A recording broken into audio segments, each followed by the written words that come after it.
Part 13. The Wreck of the SS Cotopaxi.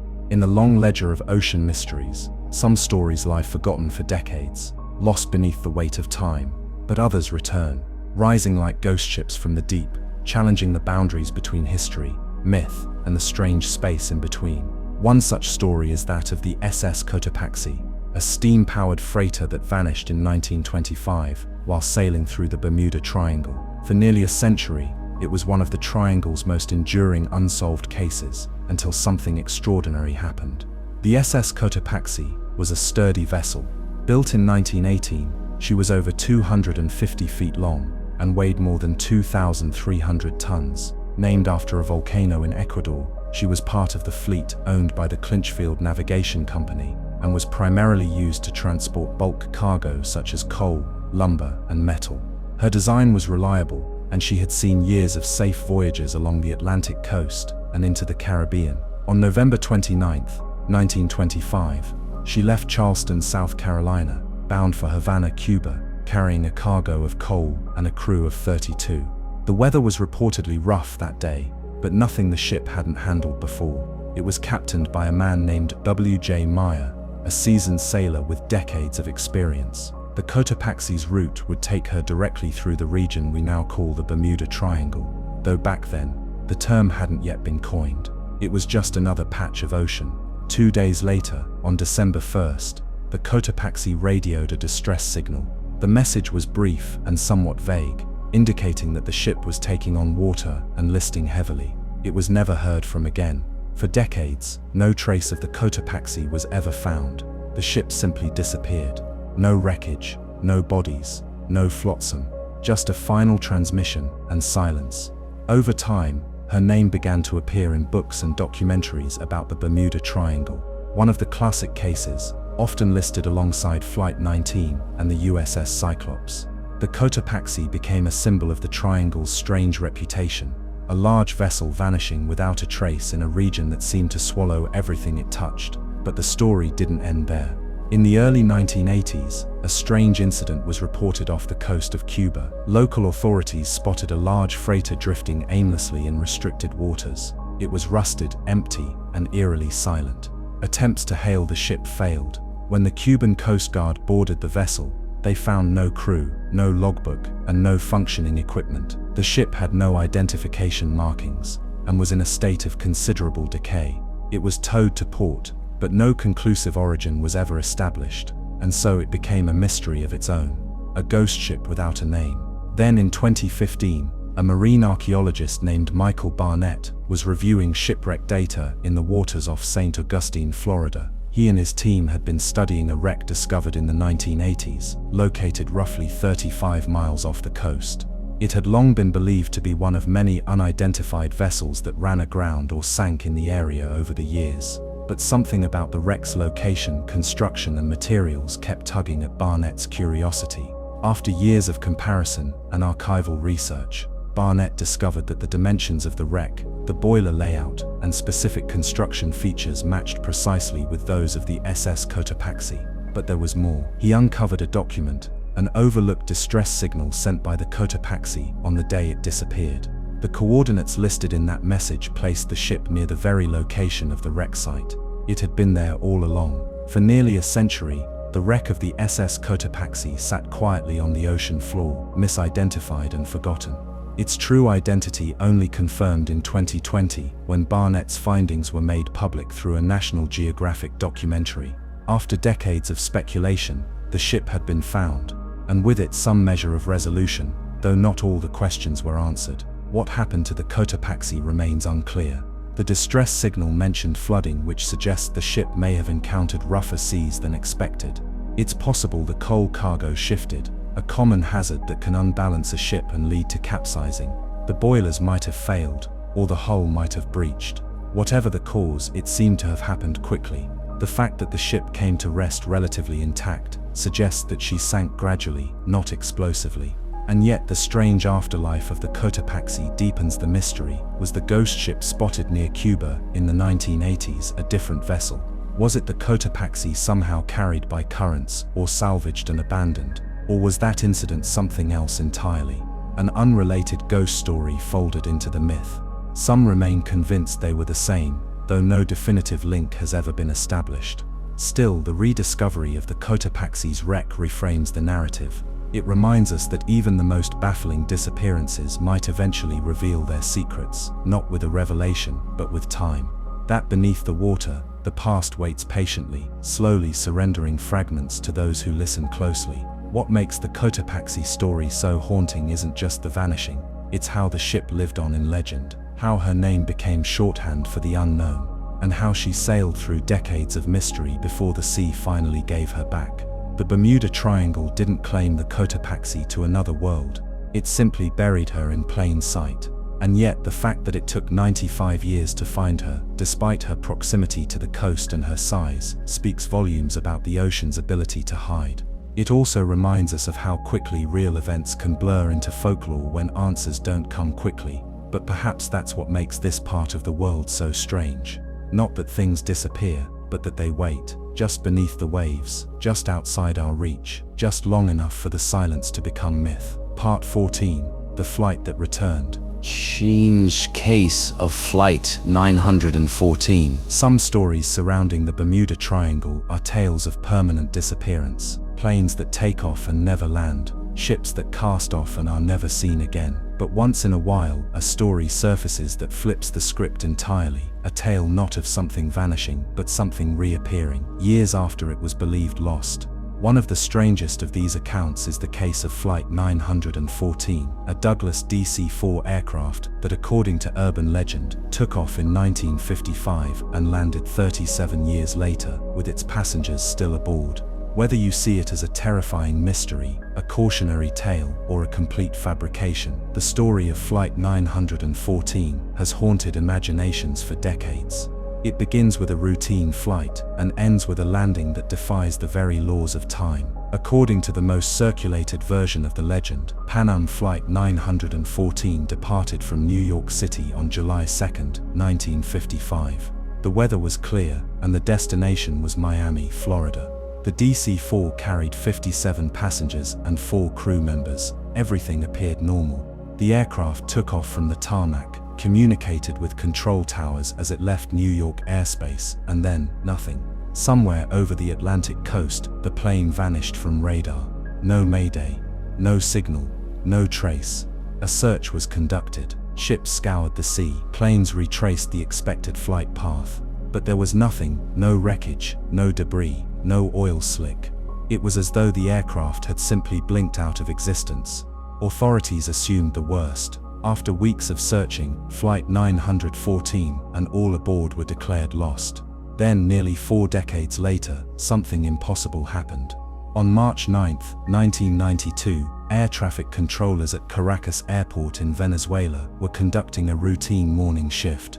The sky was calm, the radar quiet, until an unidentified blip appeared on their screens. A large aircraft had entered Venezuelan airspace without warning. Controllers tried to contact it, but there was no response. The plane circled once, then began its descent. What caught the attention of the crew in the tower was not just the mystery of its sudden appearance, but the appearance of the plane itself. It was an old model, a Douglas DC-4, a design that had been retired decades earlier. The paint was faded. The propellers spun with a mechanical groan, and as it taxied to a stop on the runway, the voice that finally crackled over the radio shocked the control tower to its core. The pilot was panicked, his voice trembling. He asked in English, "Where are we?" The controller replied, "You are in Caracas, Venezuela." There was a long pause, then the pilot said, "But we were headed to Miami." We left New York in 1955. For a moment the tower staff thought it was a joke, or perhaps a misunderstanding. But the pilot's next question chilled them. "What year is this?" The tower confirmed it was 1992. According to the legend, before the authorities could reach the plane, the pilot, clearly terrified, revved the engines and took off again. The aircraft lifted into the air, circled the field once more, and vanished into the clouds. No transponder, no radar signal, no contact. Just like in 1955, it disappeared. In some versions of the tale, The airport crew rushed to the tarmac after the plane departed, finding only a small artifact left behind, an old yellowed calendar dated July 1955, supposedly dropped by one of the passengers. As stories go, the case of Flight 914 is a perfect cocktail of intrigue. It has just enough specifics to feel possible: a known aircraft model, real cities, familiar airlines, and yet it slides easily into the surreal: a plane traveling through time, a captain who lands nearly 40 years into the future, then flees in panic. It stretches belief, but it never fully breaks it. The tale began circulating widely in the 1980s and 1990s, popularized through supermarket tabloids like the Weekly World News, which ran stories claiming the event had happened exactly as described. Black and white photos of the plane were included, often heavily edited or repurposed from other sources. Over time, the story took on a life of its own, shared in books, radio programs, and online forums as one of the Triangle's strangest possibilities. Skeptics, of course, were quick to challenge the account. No official airline record exists of a Pan Am Flight 914 vanishing in 1955. The alleged newspaper sources cannot be found in archives. The photographs accompanying the story have been debunked. And yet, like many legends rooted in the Bermuda Triangle, the story persists. It has that peculiar magnetism that fiction cloaked in plausibility tends to carry. But even if we treat the Flight 914 legend as a fabrication, it opens a door to something deeper: a symbolic fear of vanishing and being forgotten, and the equally haunting idea of returning to a world that has moved on without you. What if you walked out of your front door tomorrow and found that the year was 2061? What if no one remembered your name? What if everything you knew had crumbled into history and you were the only piece still left behind? The Flight 914 legend isn't just about a disappearing plane, it's about time itself, and the strange ways we imagine it might fracture. In the Bermuda Triangle, where compasses fail and instruments spin, the idea of warped time doesn't feel so far-fetched. Sailors and pilots for decades have reported losing hours or gaining them. Magnetic anomalies have been charted. Radio blackouts are common. Something happens in this stretch of ocean, something that doesn't always play by the rules we know. Could Flight 914 have entered a temporal distortion, a wormhole, a ripple in time? Could its passengers have spent 37 years in some suspended state, unaware of their absence? Or was it a metaphor, a story crafted to echo our deepest questions about death, loss, and the impossibility of closure? In the end, no official evidence has ever confirmed the Flight 914 story, and yet it remains one of the most frequently cited tales in Bermuda Triangle lore. Like the ocean itself, the story resists full explanation. Whether it's true, half-true, or entirely fabricated, the mystery isn't just in the plane's vanishing, but in how deeply the tale has embedded itself into our imagination. In the Bermuda Triangle, it seems, even legends refuse to stay grounded. The Bermuda Triangle has been called many things: the Devil's Triangle, the graveyard of the Atlantic, and even a portal to another dimension. But beyond the folklore and the sensational headlines, it's a real place, a vast expanse of ocean stretching between Miami, Bermuda, and Puerto Rico. Over the years, it's become infamous for strange disappearances: ships that set sail and were never seen again, planes that took off and vanished from radar, whole crews gone, leaving behind nothing but silence and salt water. These stories aren't just myths. They're real incidents, often documented in official records, and they remain unresolved to this day. No wreckage, no survivors, no explanation. If this brings you peace, let it be your safe harbor. Subscribe and drift back whenever you want. Let's begin with perhaps the most iconic case of all. It's December 5th, 1945. The Second World War had ended just months earlier, but military operations across the Atlantic were still active. That afternoon, 5 Grumman TBM Avenger torpedo bombers took off from the Naval Air Station in Fort Lauderdale, Florida. It was a routine training flight, designated Flight 19. The mission was simple: practice a bombing run over the open sea and return to base before sundown. The skies were clear, the sea was calm, the planes were in perfect condition. Nothing about the flight seemed dangerous. But what followed would become one of the greatest mysteries in aviation history. The flight was led by Lieutenant Charles C. Taylor, a seasoned pilot with over 2,500 hours of flight experience. The other pilots were trainees, but all of them were capable. At 2:10 p.m., they lifted off and headed east, just like hundreds of other flights before them. For the first hour, everything seemed normal. They completed their practice bombing over the hens and chickens shoals without incident. But then at around 3:40 p.m., things began to go wrong. Radio transmissions from Flight 19 suddenly turned confused and erratic. Lieutenant Taylor reported that his compass wasn't working, and even more strangely, he said he believed they were flying over the Florida Keys, far to the south of where they were supposed to be. "I don't know where we are," he said over the radio. "We must have got lost after that last turn." But the navigators back at the base were baffled. Taylor's account didn't make sense. They hadn't gone south. If anything, they were drifting north, deeper into the Atlantic. As the minutes ticked by, the situation worsened. The weather began to change. A squall moved in from the northeast, bringing low visibility and sudden turbulence. The trainees were getting nervous, and their voices crackled over the radio in scattered, panicked bursts. Some wanted to turn back. Others were unsure. Taylor, still convinced they were flying over the Gulf of Mexico, instructed them to head northeast, a direction that would only carry them farther out to sea. The confusion was total. No one knew exactly where they were. Fuel levels were dropping, sunlight was fading, and the vastness of the ocean was closing in around them. By 6:20 p.m., the transmissions had become increasingly faint. Taylor's final words were haunting. "All planes close up tight. We'll have to ditch unless landfall. When the first plane drops below 10 gallons, we all go down together." Then silence. No mayday, no coordinates, just silence. The Navy immediately launched a massive search operation. Within hours, they sent out a Martin Mariner flying boat to begin scanning the ocean. But within 20 minutes of takeoff, that search plane vanished too, gone without a trace, just like the 5 bombers it was trying to find. Over the next 5 days, more than 300 boats and aircraft scoured 250,000 square miles of ocean. Not a single piece of debris was found. No oil slicks, no wreckage, no bodies. It was as if Flight 19 had flown into another world. The official Navy report eventually chalked it up to pilot error and disorientation. But privately, many involved believed something far stranger had occurred. "They flew off the face of the earth," one officer said, and that became the enduring myth, that the Bermuda Triangle had swallowed them whole. Theories exploded in the years that followed. Some blamed magnetic anomalies that disrupted the pilots' instruments, causing them to fly in circles until they ran out of fuel. Others suggested a sudden weather inversion that disoriented them mid-air. But some speculated on more extraordinary possibilities: a rip in the fabric of time, a wormhole, even alien abduction.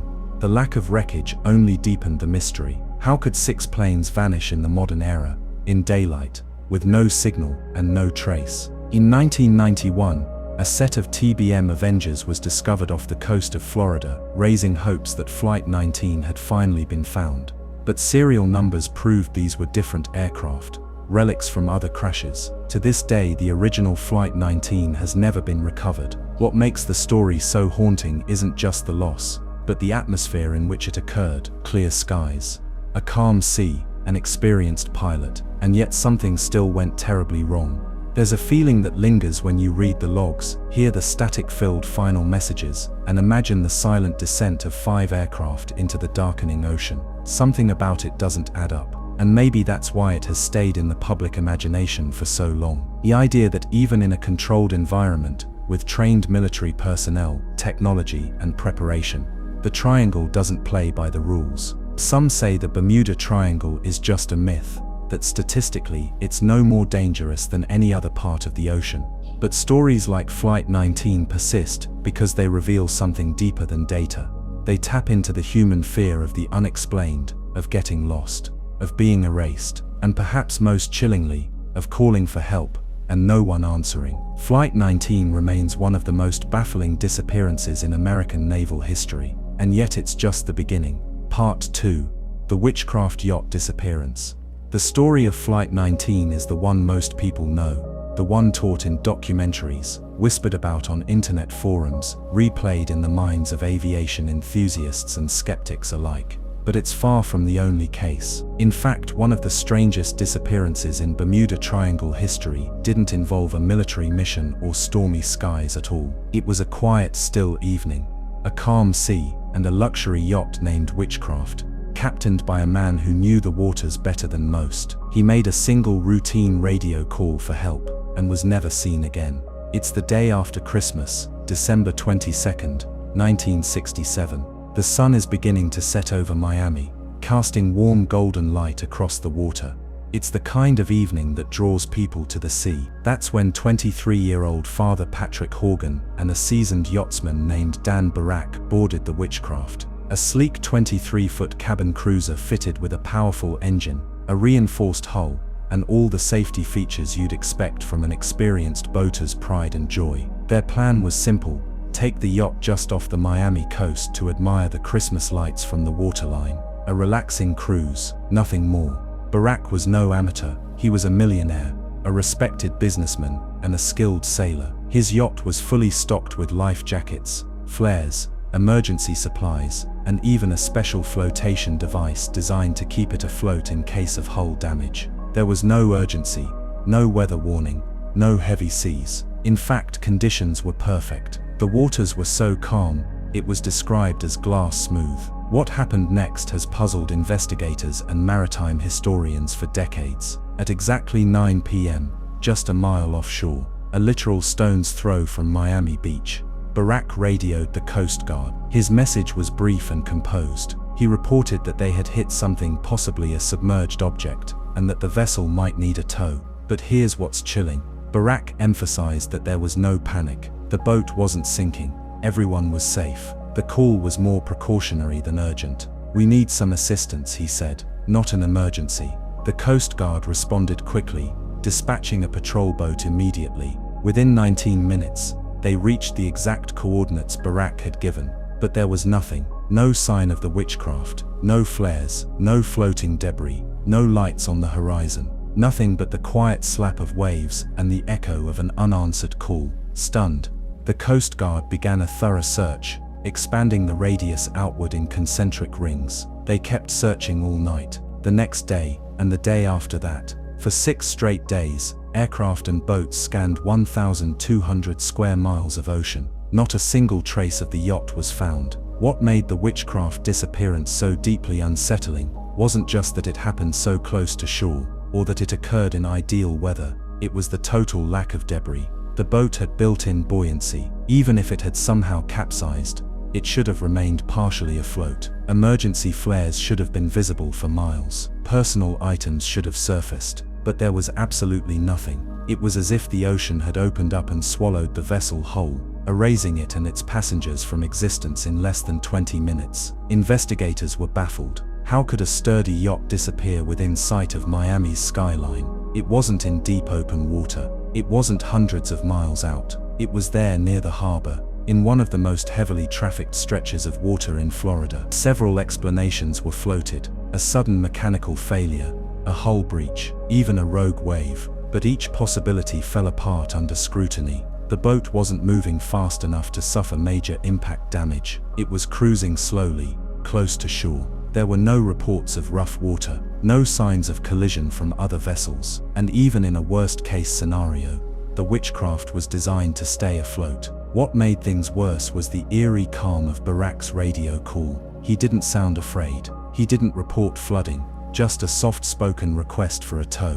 That was the last anyone heard from him. Speculation began to grow. Some suggested that the boat was pulled by currents into the open sea. But this theory doesn't explain the lack of debris. Others wondered if a sudden whirlpool or vortex, a rare but possible phenomenon in certain undersea topographies, could have sucked the boat downward. But oceanographers argue that such events, especially so close to shore, would leave some kind of trace bubbles, an oil slick or later wreckage floating to the surface. Yet the waters remained calm and silent. And then there are those who go further, who wonder if the Bermuda Triangle is more than just a place of bad luck or shifting currents, who ask whether some of these disappearances hint at something more unexplainable, a temporary distortion in time, a dimensional rift, a reality glitch, something that opens, devours, and disappears, not leaving wreckage, but erasing the very fact of the event itself. The witchcraft case became a cornerstone of such theories, not because it proves them, but because it fits the pattern too well.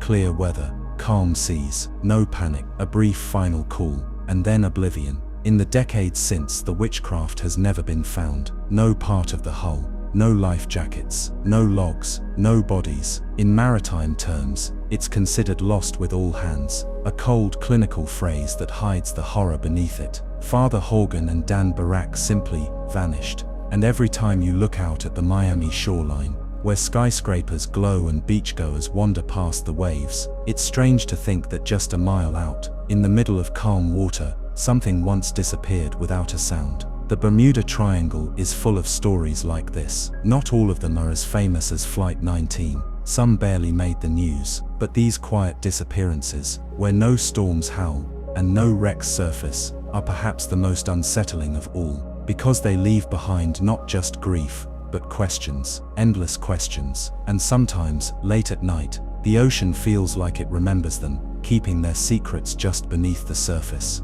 Part 3. The disappearance of the SS Cotopaxi. The year was 1925, just before Christmas. The United States was roaring into the height of its post-war optimism. Jazz filled the radios. Silent films flickered across silver screens. Steamships carried goods and hope across the Atlantic. One of them was the SS Cotopaxi, a tramp steamer hauling coal from Charleston, South Carolina to Havana, Cuba. It was an ordinary voyage, nothing exceptional. The ship was well built, manned by a crew of 32, and commanded by a seasoned captain named W.J. Meyer. It set sail on November 29th. It never arrived. The Cotopaxi's final transmission was sent 2 days into the voyage, on December 1st. It was a distress signal. The captain reported that the ship was taking on water, and that they were attempting to manage the flooding. Then, silence. The message cut out mid-transmission, without coordinates or follow-up. No confirmation, no indication of whether they survived, no calls from the crew, and crucially, no wreckage was ever found. The Cotopaxi had vanished. The story of the Cotopaxi's disappearance began to blur almost immediately into the legend of the Bermuda Triangle. The ship had set its course directly through the heart of the infamous region. But unlike other disappearances, there had been a distress call, a clear sign that something had gone wrong, that something catastrophic had begun. But even with that message, the world was left in darkness. The Coast Guard launched a search. Naval vessels were dispatched along the ship's intended route. The waters between Florida and Cuba were combed, and shoreline alerts were issued in both nations. But nothing turned up. Not a piece of the hull, not a lifeboat, not a sailor's cap, or a plank of driftwood. The Cotopaxi had simply ceased to exist. The official conclusion, filed away quietly in maritime reports, was that the ship likely sank due to mechanical failure or stormy weather. But those close to the case weren't so sure. For one thing, the sea had been relatively calm in that corridor on December 1st. Not serene, but not particularly threatening either. And the ship had been well maintained. The Cotopaxi wasn't a rusted relic barely scraping its way across the waves. It was seaworthy, stable, and operated by professionals. Even if it had been compromised by a sudden leak or collision, there should have been debris, but there wasn't. Not a trace. As the decades passed, the Cotopaxi became a kind of ghost ship, not just in story, but in myth. It began to appear in books about the Bermuda Triangle. In the public imagination, it was one of those lost vessels that fed the growing mystery of the region. A ship that cried for help, then fell into silence. And in the absence of evidence, imagination grew. Stranger still were the reports that emerged over the years. Whispers from fishermen, shipping lanes, even radar operators. Sightings of a ship matching the Cotopaxi's description, drifting, unmanned, lights out, vanishing again before anyone could confirm it. These accounts were never verified, of course, and many dismissed them as folklore, but they persisted, and they added something eerie to the Cotopaxi's story. The idea that perhaps it wasn't entirely gone, that it had become something else, a kind of phantom echo of itself. Then, almost a century later, something strange happened. In January of 2020, a team of researchers from the Maritime Archaeological Foundation, working in cooperation with the Cuban government, announced that they had identified a sunken wreck off the coast of Cayo Guillermo, a reef-strewn island along Cuba's northern shore. The ship was found sitting upright, its hull relatively intact, resting in shallow water, as if it had been carefully placed there. When divers entered the rusted interior, they found identifying features that matched the Cotopaxi: rusty plaques, equipment, confirmed design blueprints. It appeared that after almost 95 years, the SS Cotopaxi had finally been found. But even this discovery raised more questions than answers. If the ship had gone down near Cuba, why hadn't any wreckage washed ashore? Why had it taken nearly a century to find a ship sitting in shallow water near a relatively accessible part of the coast? And why had the distress signal not included the correct coordinates? Some theorized that the crew had intentionally changed course, trying to limp the ship toward land after the flooding began, but that didn't align with the last message sent. Others speculated that currents had carried the wreck over time, but oceanographers quickly noted that the Cotopaxi's location would have required a near-impossible drift path. Then there's the condition of the wreck itself. Ships that go down in the open sea rarely sit upright, nearly intact, as if parked gently on the ocean floor. They break, they tilt, they fracture upon impact. But the Cotopaxi was almost eerily preserved. The coral growth, the angle of descent, the structural balance, all of it suggested a descent that wasn't chaotic, but slow, controlled. And that led some researchers quietly to ask the question others were already thinking: had it really gone down in 1925, or had something else happened? Naturally, the mystery spiraled. Some proposed that the ship had been trapped in a time slip, an anomaly in the triangle that delayed or distorted the passage of time. Others suggested more terrestrial explanations, that the Cotopaxi had been found long before, but kept secret for reasons unknown, that it had been involved in a Cold War incident, that it had been boarded, used and then abandoned. Each theory raised its own new web of confusion, but perhaps the most haunting idea of all is the simplest: that the Cotopaxi sailed into a region where the rules change, where distance bends and time warps, that it sent out its distress call like a ghost calling from the edge of the world, already slipping into a place we don't understand, and that for nearly a century, it sat beneath the waves, just out of reach, waiting to be remembered. The Bermuda Triangle doesn't need waves to drown you. Sometimes it's the silence that's deepest, the unbroken calm that lulls you into thinking everything is fine, right up until the moment your coordinates vanish, and the world forgets where you were supposed to be. Some ships vanish in storms, some in fire or collision, but the Cotopaxi, it vanished in mystery, and when it reappeared, it didn't bring closure. It only made the questions louder, because in the Bermuda Triangle, even when you find something, you might not really have found anything at all. Part 4, Flight 19. The mission that vanished, on December 5, 1945. Just a few months after the end of World War II, 5 military aircraft took off from the US Naval Air Station in Fort Lauderdale, Florida. It was a routine training mission. Clear skies, experienced pilots, well-maintained planes, the kind of flight that should have come and gone without incident. But that day, something went wrong. Very wrong. And what followed would become one of the most famous and haunting disappearances in aviation history: the story of Flight 19. The aircraft were TBM Avenger torpedo bombers, strong, durable machines used in countless battles across the Pacific. These weren't test planes or prototypes. They were combat veterans. That day, they were assigned to a standard navigation exercise known as Navigation Problem Number 1. The plan was simple: fly east over the Atlantic to a point known as Hens and Chickens Shoals, turn north for a short leg, then head back west to return home. It should have taken around 3 hours. Leading the group was Lieutenant Charles C. Taylor, a seasoned pilot and combat veteran. With him were 13 other crew members, most of them young, many recently trained. It was an ordinary assignment, one of thousands carried out that year, but within 2 hours of departure, everything began to unravel. Radio transmissions from Flight 19 soon revealed growing confusion. Lieutenant Taylor's voice crackled across the airwaves, reporting an issue with navigation. He believed his compass was malfunctioning. At first it seemed like a minor inconvenience, but then as other pilots checked in, it became clear that multiple aircraft were experiencing similar problems. Their instruments weren't matching, their positions were uncertain, they were lost. At first Taylor believed they were over the Florida Keys, but this didn't make sense. The flight path hadn't gone that far south. If they were actually over the open Atlantic, turning in the wrong direction would only carry them further from land. But Taylor wasn't sure, and neither were the others. They began to circle, trying to get their bearings. Precious fuel burned away. As the hours passed, the transmissions became more frantic. Radio operators on the ground listened as the pilots argued. Some wanted to fly west, toward Florida. Others weren't convinced they were east of the peninsula at all. Taylor, possibly disoriented or misled by failing instruments, reportedly ordered the group to continue flying northeast, directly into the open ocean. Then, just after 7 p.m., the radios fell silent. At first, command assumed they'd simply landed somewhere safely, maybe a beach or even a base along the coast.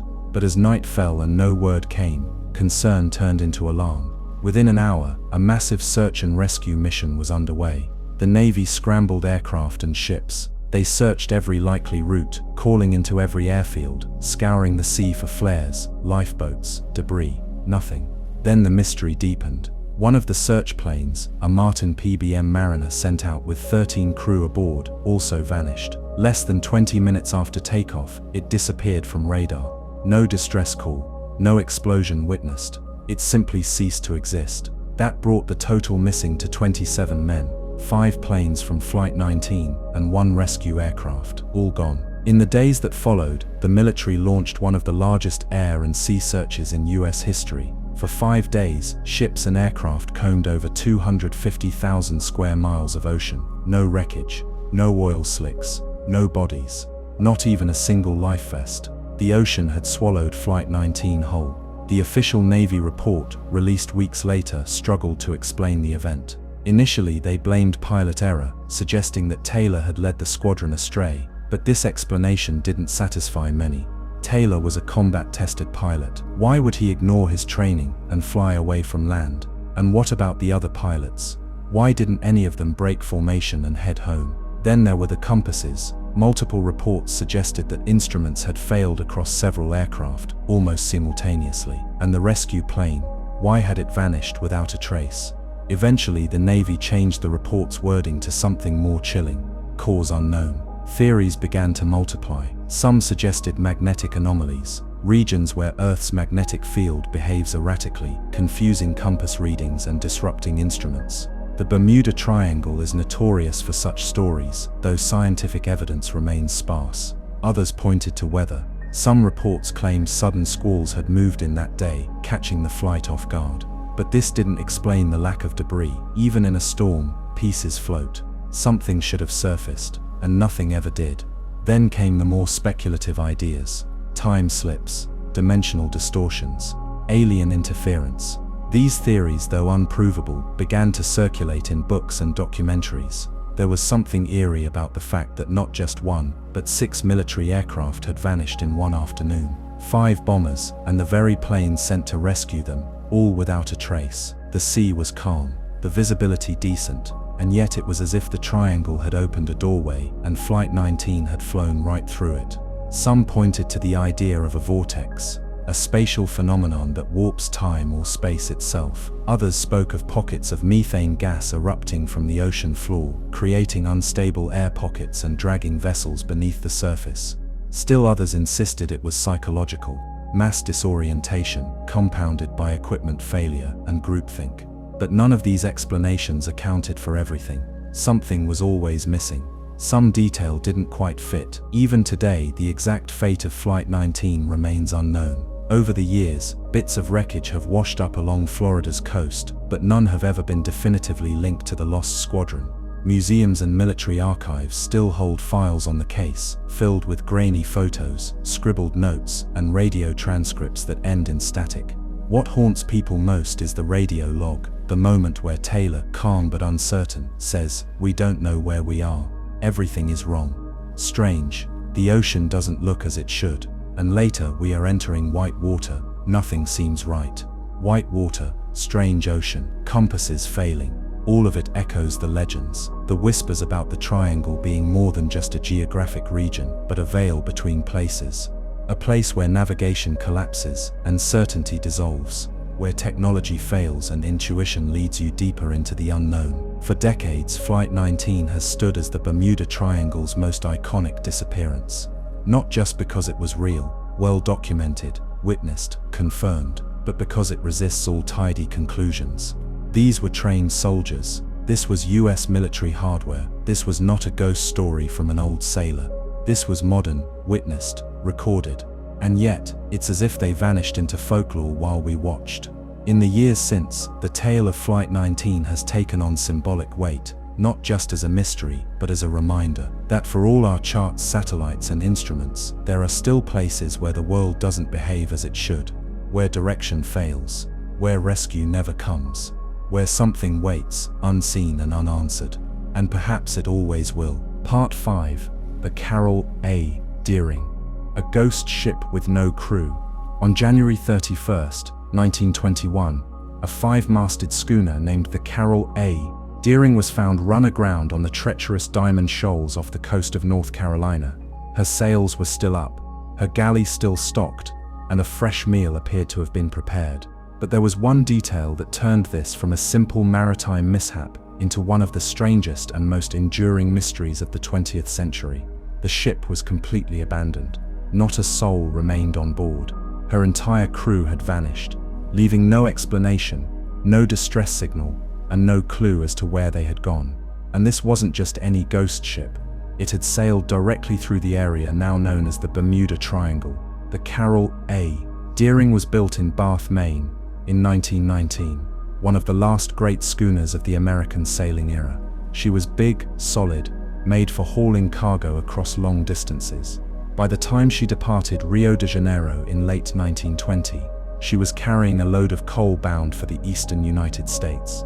Her captain was William H. Merritt, a seasoned veteran of the sea, but due to illness, he was forced to step down shortly after the voyage began.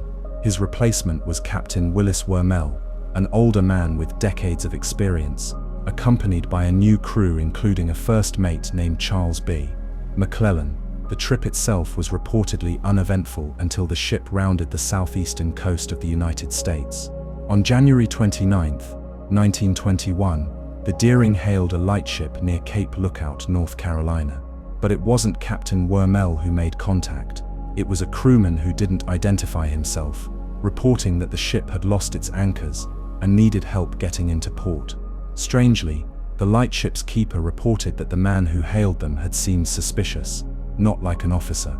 He noted that the crew, visible from the deck, seemed to be milling around awkwardly. Something wasn't right. 2 days later, the Carroll A. Deering was spotted aground on Diamond Shoals, a notoriously dangerous stretch of shifting sandbars and rough surf sometimes called the graveyard of the Atlantic.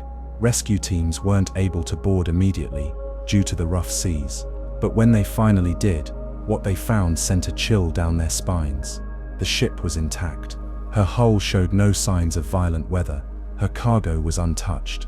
The galley was stocked with food, fresh bread in the oven. The crew's personal effects, even their boots, were left behind. The ship's logbook, navigational equipment, lifeboats, and all official papers. The captain's quarters were eerily undisturbed, as if he had simply stepped out for a walk. But there was no damage, no sign of struggle, no evidence of a storm or pirate attack. The lifeboats had been lowered, not destroyed, but missing, suggesting the crew had left the ship deliberately. But why? The sea had been relatively calm. The ship was seaworthy.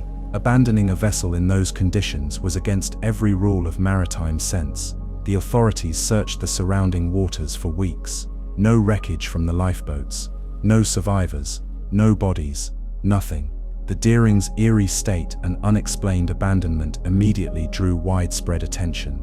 The US government launched an investigation involving multiple departments: the Navy, the Department of Commerce, even the FBI. Dozens of theories were proposed. One of the earliest speculations was mutiny. First Mate McClellan had reportedly clashed with Captain Wormel earlier in the voyage. Some claimed he was heard threatening the captain during a drunken outburst in Barbados. Could the crew have turned on Wormel, then fled in the lifeboats? But if so, why wasn't there any sign of struggle, and where did they go? Even mutiny didn't explain the complete disappearance, especially when no one from the crew ever reappeared. Not one sailor was ever found, dead or alive. Another theory emerged: piracy. Though the golden age of pirates had long passed, bandits still roamed the Caribbean and coastal Atlantic in the early 20th century, particularly targeting merchant ships carrying cargo like coal, rum, or sugar. But there was no sign of theft. The ship's coal remained untouched. There were no gunshots, no signs of plunder or fight, and pirates would have no reason to simply vanish the entire crew without trace. Then came the possibility of Bolshevik sabotage. In the wake of the Russian Revolution, fears of communist uprisings and radical infiltration gripped the United States.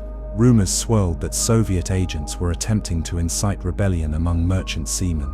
Some claimed the Deering might have been overtaken by political dissidents who then vanished to Cuba or another sympathetic port. But again, no evidence ever surfaced. Weather was another contender. Perhaps a sudden squall struck or a freak wave forced the crew to abandon ship. But the weather logs from that week don't support a violent storm in the region. And even if weather played a role, why leave the ship in seaworthy condition? Why not return? Why take the ship's navigation gear but leave behind personal belongings? As the years passed, the explanations grew more imaginative. Some pointed to supernatural forces. The Bermuda Triangle legend had not yet reached full cultural saturation, but the seeds were there. Reports of compasses spinning wildly, sudden fog, and strange lights in the sky, all tales that would later define the triangle, were already circulating among mariners. Some speculated that the Deering had encountered something beyond explanation, a spatial rift, a time disturbance, or even an alien force. One particularly strange coincidence only deepened the legend. Around the same time the Deering vanished, several other ships also reported mysterious encounters or disappearances in the same stretch of Atlantic. The SS Hewitt, a cargo steamer, disappeared just days after the Deering, with all 42 crew lost. The Wakala, a schooner, reported navigation issues in the same region. The sudden cluster of disappearances raised fears of a secret force, environmental, magnetic, or otherwise, lurking in the sea lanes between Bermuda, Puerto Rico, and the Florida coast. In April 1921, the US government quietly ended its investigation without firm conclusions. The final report listed the Deering's fate as abandonment of unknown cause. With no bodies, no recovered lifeboats, and no credible witnesses, the case went cold. The ship herself was deemed unsalvageable. She was dynamited and destroyed to prevent her from becoming a hazard to other vessels. But the ghost of the Carroll A. Deering never truly faded. Her mystery remains one of the most compelling in maritime history, not just for the details but for the silence. No storm, no distress call, no wreckage, no men found. A working ship crewed by capable sailors, simply gone, swallowed not by waves but by absence. Some say the Deering was one of the Bermuda Triangle's earliest modern victims, a foreshadowing of the flight disappearances and electronic failures that would plague the region in decades to come. Others believe it was just bad luck, human error, coincidence. But that doesn't explain the bread in the oven, the boots by the bunks, the missing logbook, the vanishing act, so clean, so precise, it feels more like fiction than fact. Today, the Deering's name is etched into the lore of the Atlantic, a ship that became a question that never found an answer. As the tides shift and the decades roll forward, her story drifts in and out of focus, but it never disappears. Like a whisper rising from the shoals, a presence in the fog, a ghost at the edge of the map, waiting. Part 6. Flight DC-3 vanished into thin air. The sky over the Bermuda Triangle is just as mysterious as the waters below. Planes vanish here too, silently, suddenly, and without leaving a single trace. One of the most unsettling of these aerial disappearances happened in December 1948. It involved a civilian aircraft, a Douglas DC-3, flight number NC-16002. There was no storm, no distress call, just 32 people aboard a routine flight, and then nothing. No debris, no signals, just silence. The plane had disappeared into the night sky somewhere over the waters between Miami and the Bahamas, and it has never been found. The Douglas DC-3 was one of the most reliable aircraft of its era, a twin-engine workhorse of the skies, used by airlines, military forces, and cargo services around the world. By 1948, it had established a solid reputation for safety and endurance. The flight in question was operated by Airborne Transport and piloted by Captain Robert Lindquist, a World War II veteran with thousands of flight hours under his belt. He was known as a meticulous and calm aviator. His co-pilot was Ernest Hill, and there was also a stewardess aboard, along with 29 passengers, a mix of American tourists and business travelers returning from the Caribbean. On the evening of December 28, 1948, the DC-3 departed San Juan, Puerto Rico for Miami, Florida. It was a simple flight plan. The weather was clear, the route was standard, no technical difficulties had been reported before takeoff, and the aircraft passed routine checks. But there were some oddities before the flight departed. One, in particular, stood out. Just minutes before takeoff, Captain Lindquist contacted maintenance personnel at the airport, requesting an urgent top-off of the plane's battery system.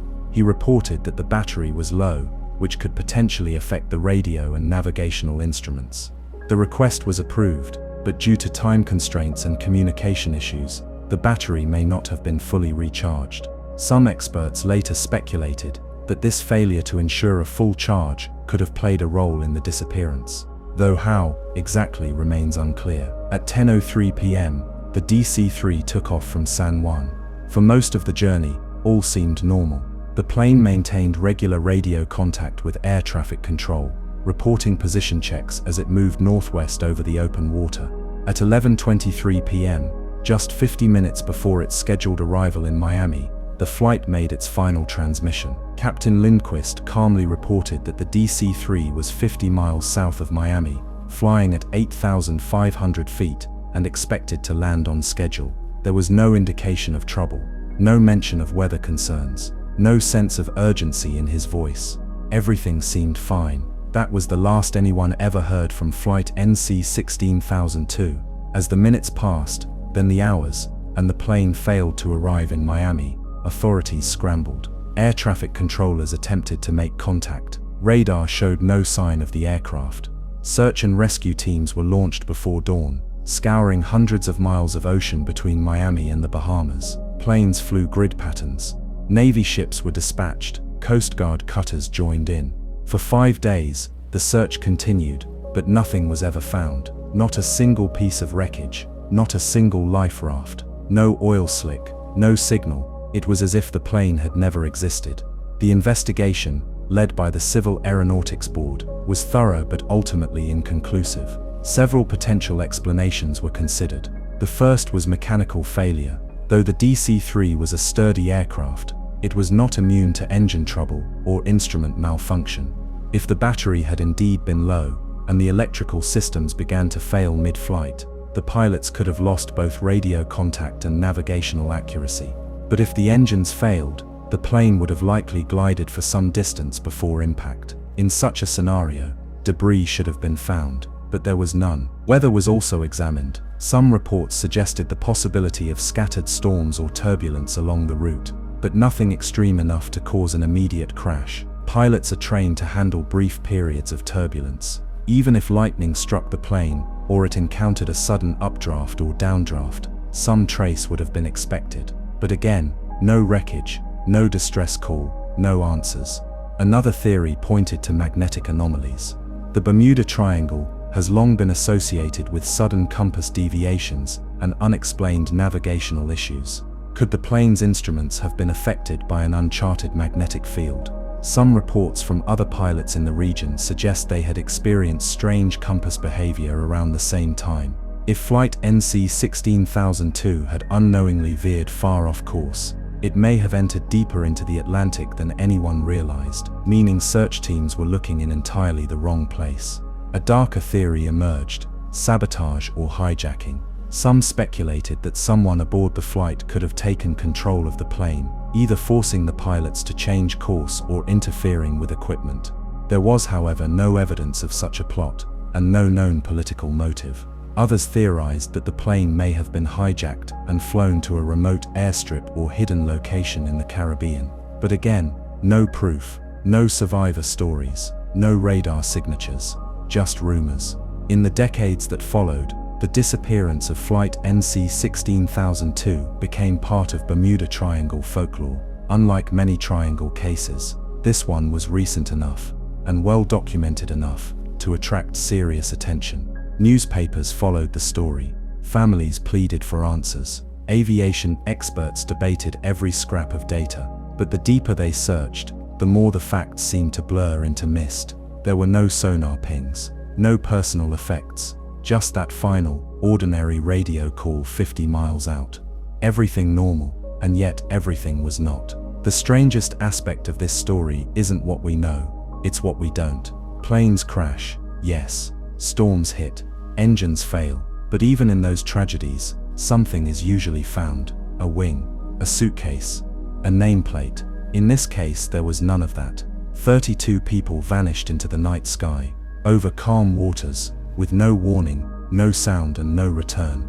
The flight path crossed directly through one of the most infamous corridors of the Bermuda Triangle. Some point to this as further proof that the region holds secrets we still don't understand, invisible forces, time slips, or dimensional distortions that defy science. Others dismiss such ideas, clinging to the logic of probability, that the ocean is vast and deep and merciless, that some wrecks simply vanish too well. But if that were all, why this flight? Why no debris? Why so silent?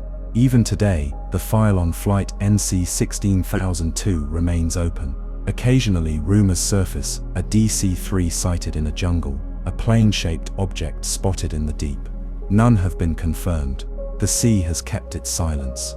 And so, the passengers of that quiet December flight remain somewhere out there, caught between timelines, held by water, or simply lost in the sky. Whatever happened that night is known only to the air and the sea, and both have chosen to forget. Part 7. The Ellen Austin. A ship, a ghost ship, and a vanishing crew. Some mysteries of the Bermuda Triangle are like whispers, subtle, quiet, almost hesitant in how they reveal themselves. And then there are others that feel like stories carved in storm clouds, written across time in waves and vanishings. The legend of the Ellen Austin is one of those, a tale from the late 1800s, where a seasoned American schooner came across a derelict vessel, drifting silently in the middle of the Atlantic. What followed was a chain of eerie events that blurred the line between maritime fact and ghost story, and raised questions no sailor could answer. The year was 1881. The Ellen Austin, a large, sturdy ship built in Maine, was making its usual transatlantic voyage. She was en route from London to New York, sailing through what we now call the Bermuda Triangle. Although the term itself didn't exist back then, her reputation was solid, fast, reliable, and captained by experienced hands. The sea was cooperative, and all was going according to plan. But that would soon change. Somewhere in the North Atlantic, roughly northeast of the Bahamas, the Ellen Austin came across something strange on the horizon. A ship, unmoving, no flag, no signals, no signs of life. The sea around it was calm, and yet the vessel remained still, not anchored, but adrift.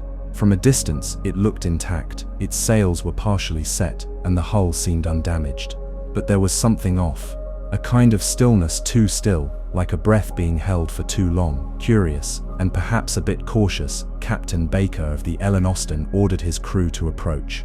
As they came alongside the vessel, they prepared for what sailors of the time feared most, a plague ship. Disease had swept through ships before, leaving them empty, or nearly so, abandoned by healthy survivors who fled in lifeboats. But when the boarding party climbed onto the ghost ship, they found something stranger than disease. The ship, name unknown, undocumented in any registry, was completely deserted. There were no signs of struggle, no blood, no broken items. The crew's personal effects were still there. Meals had been partially prepared, as if they'd just stepped away for a moment. Charts remained on the table, the logbook was missing, an ominous detail, but otherwise everything suggested a functional vessel, just without a crew. They had vanished, silently and completely. Captain Baker and his men inspected the ship from bow to stern. Structurally, it was sound. The cargo hold was full and undisturbed. Provisions were ample. There were no signs of leaks or fire. In fact, it looked as though the crew had been plucked out of existence while going about their routine. Theories began to form: mutiny, pirates, a freak wave, but nothing made sense. Pirates would have taken the cargo, a mutiny would have left evidence. A wave would have damaged the ship. This was something else. Rather than abandon such a perfectly functional vessel, Captain Baker made a decision.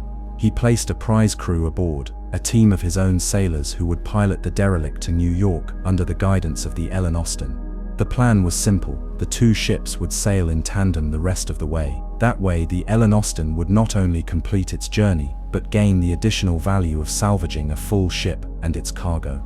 But fate, it seems, had other plans.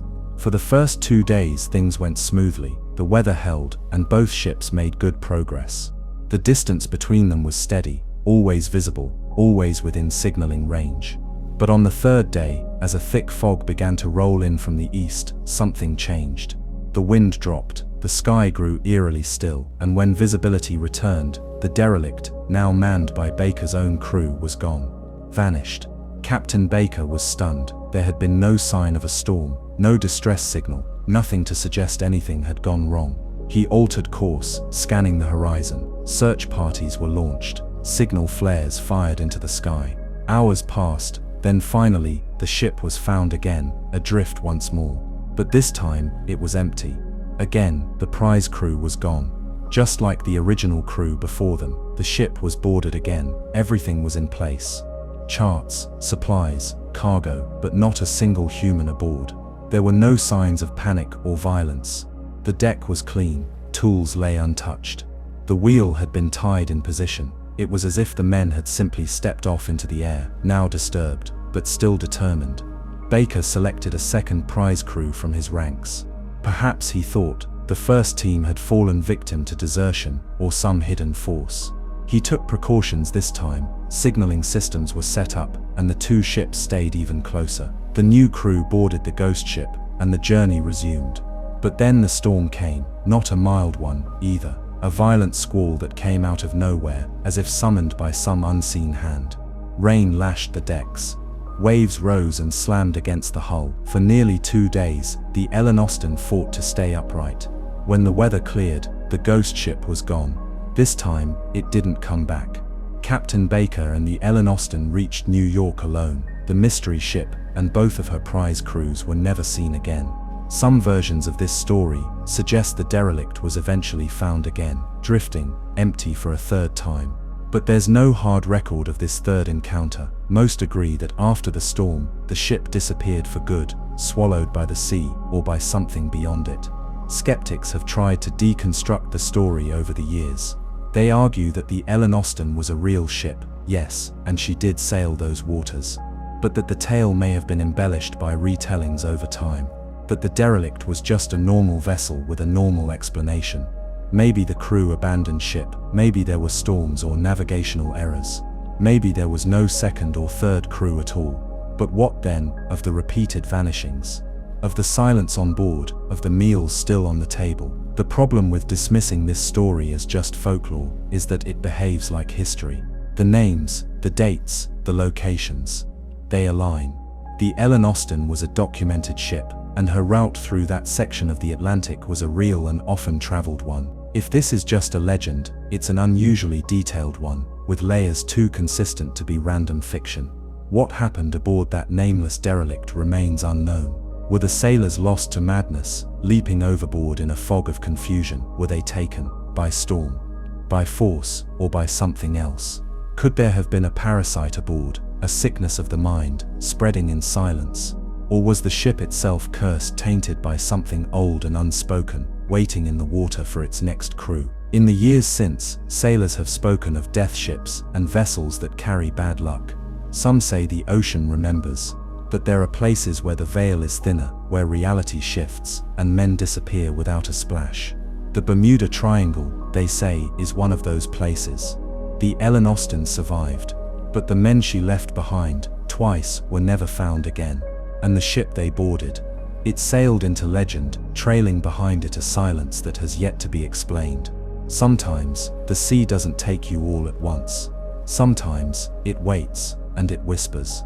Part 8. The flight that called for help from nowhere. The case of NC 16002, among the most unsettling stories ever to emerge from the Bermuda Triangle, is one that seems simple on the surface. A plane took off. A plane went missing. That much is clear. But what makes the disappearance of aircraft NC 16002 so haunting isn't just that it vanished.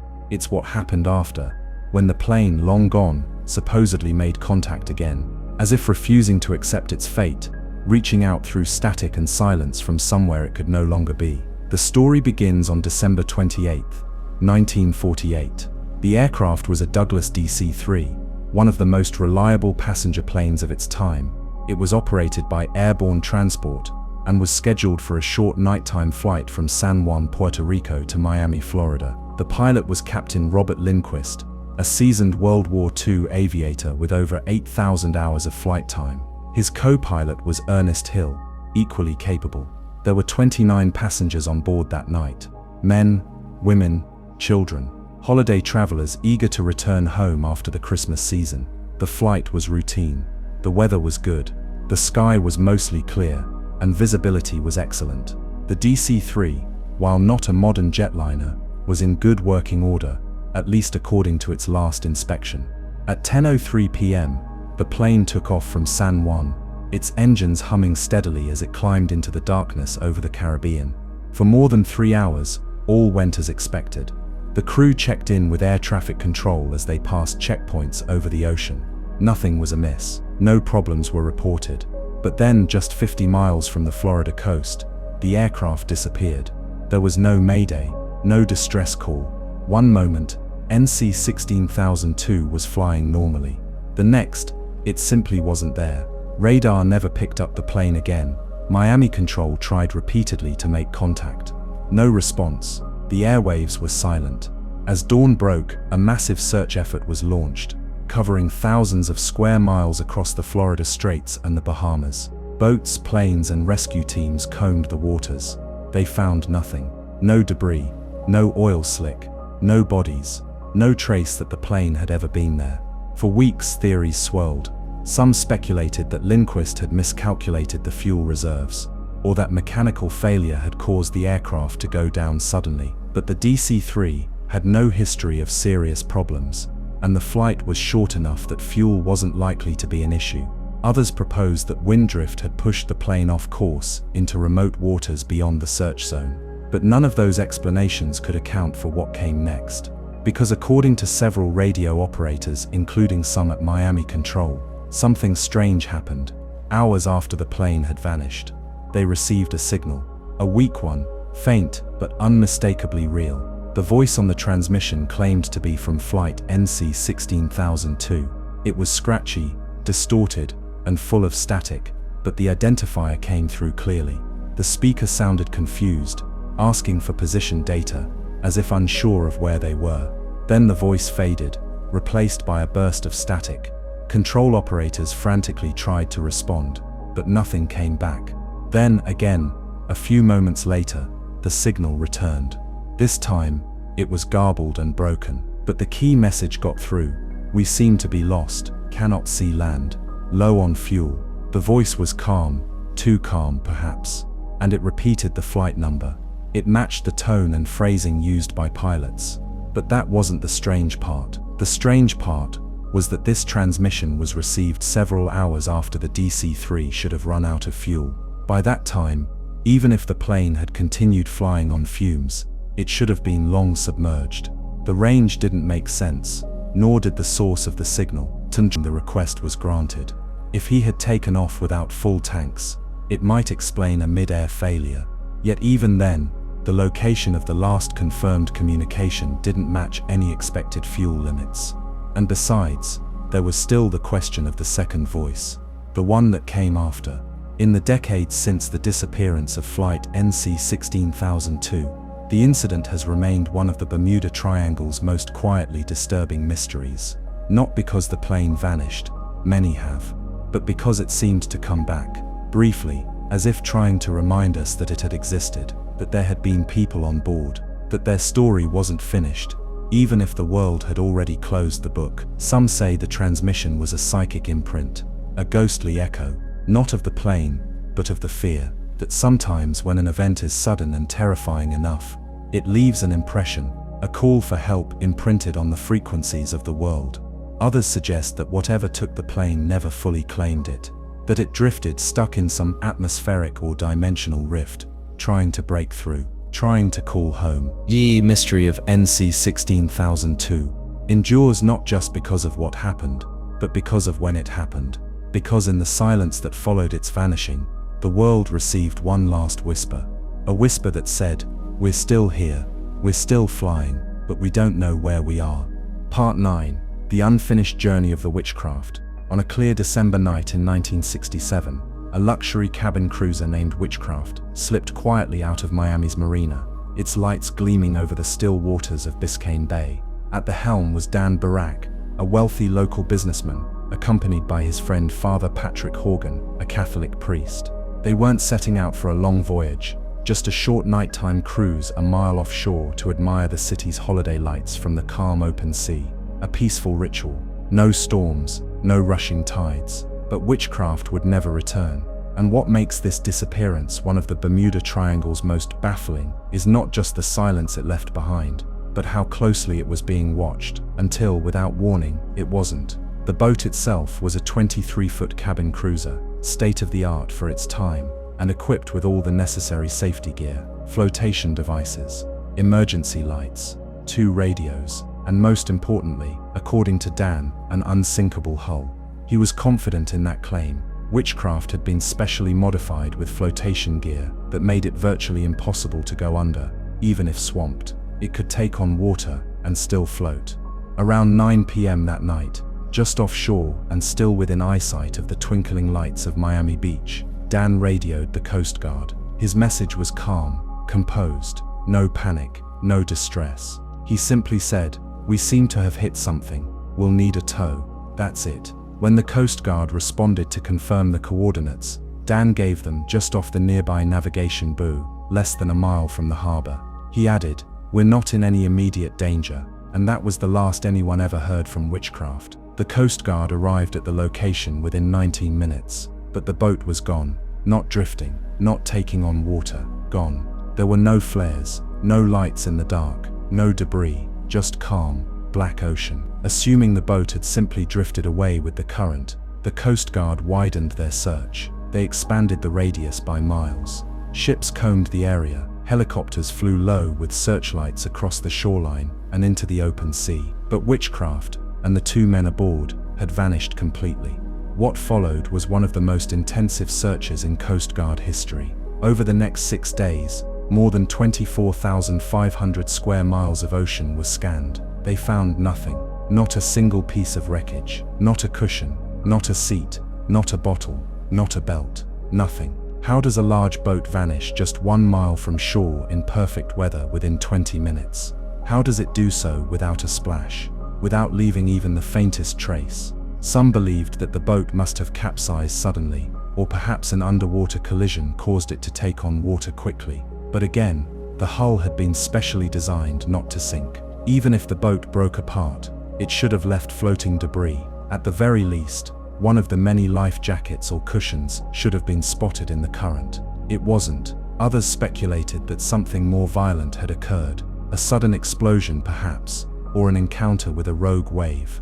But again, no signs of an explosion, no oil slick, no smoke, no charred remains, nothing drifted to shore. No other boats in the area reported seeing anything.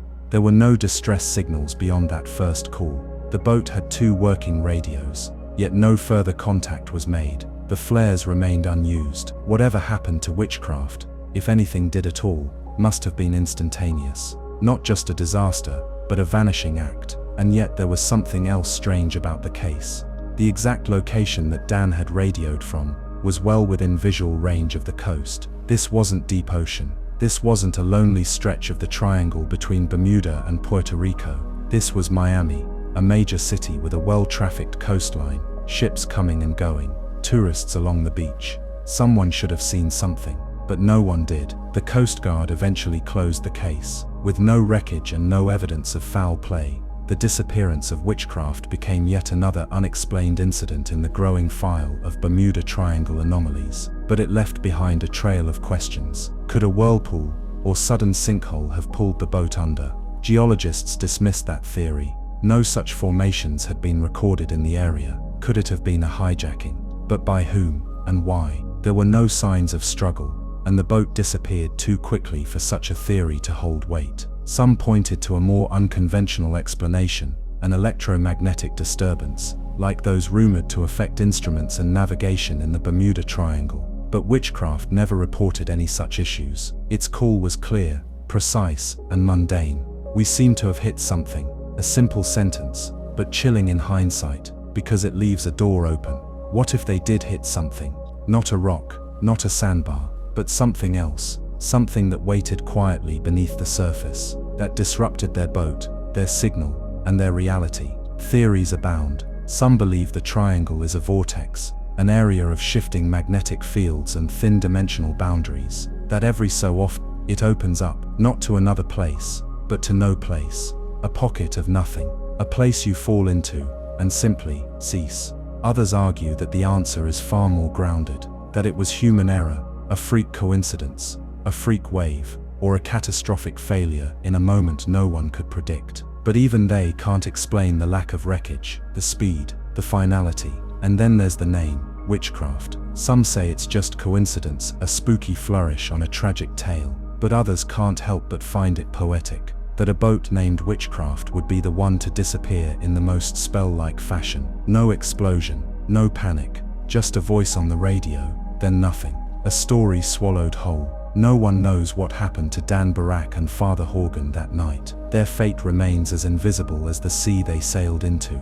But every December, when the lights of Miami reflect off the still waters, some say the memory of Witchcraft lingers just offshore, like a boat that never came back, a light that never made it to land, a ghost drifting silently through the triangle's endless indifferent calm. Part 10. The Phantom Flight of the Star Tiger. In the quiet early hours of January 30th, 1948, a passenger aircraft known as the Star Tiger disappeared over the Atlantic without a trace. It wasn't the first aircraft to vanish in the Bermuda Triangle, but it was one of the most haunting.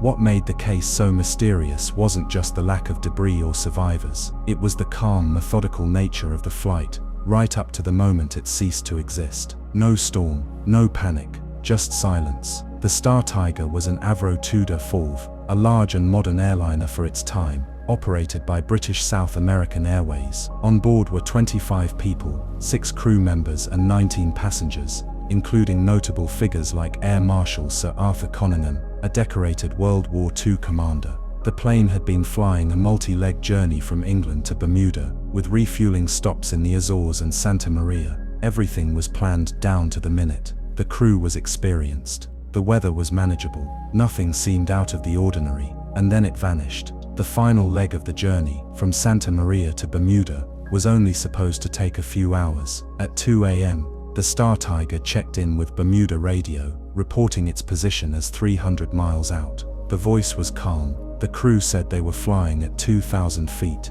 lower than usual due to strong headwinds. They had been adjusting their altitude throughout the flight to manage fuel efficiency. It wasn't ideal, but it was routine. The weather forecast for Bermuda showed light rain and some turbulence, but no major storms. As the aircraft approached the island, Bermuda Air Traffic Control attempted to contact it for a final vector. No response. They tried again. Still nothing.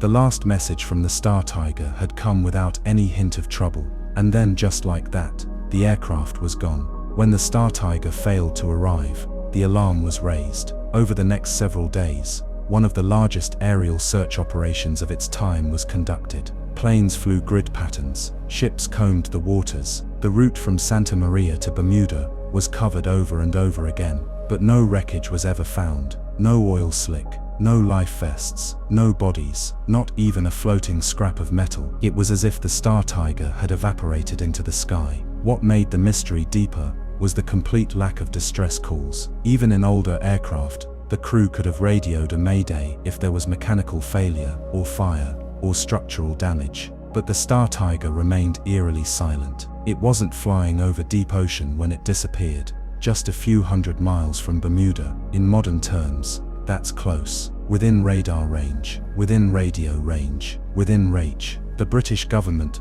launched an investigation into the disappearance. The final report admitted that the cause of the crash could not be determined. Investigators noted that a combination of factors could have led to disaster, possibly a navigational error, possibly a mechanical failure worsened by the headwinds and low altitude. But the report made it clear, there was no proof of any of that. There was no evidence at all. The aircraft was simply gone. But here's where the mystery widens. The Star Tiger was one of 3 aircraft from British South American Airways to disappear in a short span of time, all in or near the Bermuda Triangle. A year later, in 1949, another tour de force aircraft, the Star Ariel, also vanished without a trace on a nearly identical route. The circumstances were so similar that aviation authorities became alarmed. 2 nearly identical planes, 2 nearly identical flight paths, 2 disappearances, 0 answers. Could it have been a design flaw, a hidden mechanical defect? That was considered, but dozens of other Tudor aircraft completed similar routes without incident. There was no known fault that could explain why these particular planes vanished silently, completely,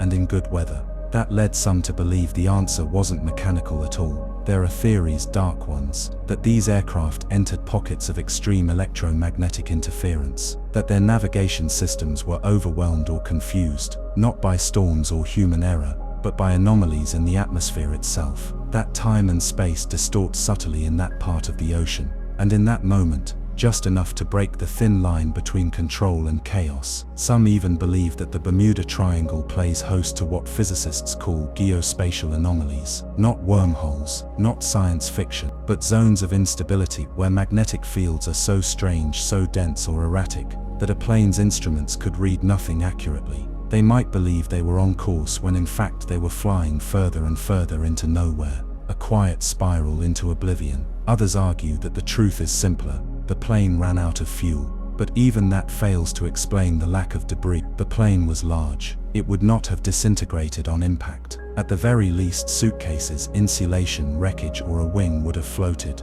but there was nothing. The sea was calm, and yet it held its secrets close. One retired Navy officer who participated in the search later said that what disturbed him most wasn't just that the Star Tiger disappeared, it was that they had just spoken to it. He said it was there, and then it wasn't. Like flipping a switch on existence. It's a chilling concept, that in some corners of our world reality itself feels thinner, less stable, and that sometimes, despite the best preparations, the calmest weather, and the most experienced crew, things just disappear. The case of the Star Tiger remains open in the minds of many. The official report simply reads cause unknown, but to those who study the Bermuda Triangle, it has become one of the foundational stories, a warning, a signpost. Because if a plane that large, with that many people, can disappear without a storm, without a struggle, and without a sound, then anything can. The sky still holds its silences, the ocean still keeps its secrets, and the Star Tiger, wherever it went, took 25 souls with it into the deep unknown. Part 11. The Vanishing of the Witchcraft. It was the day after Christmas, 1967. Miami was lit with holiday lights and warm breezes.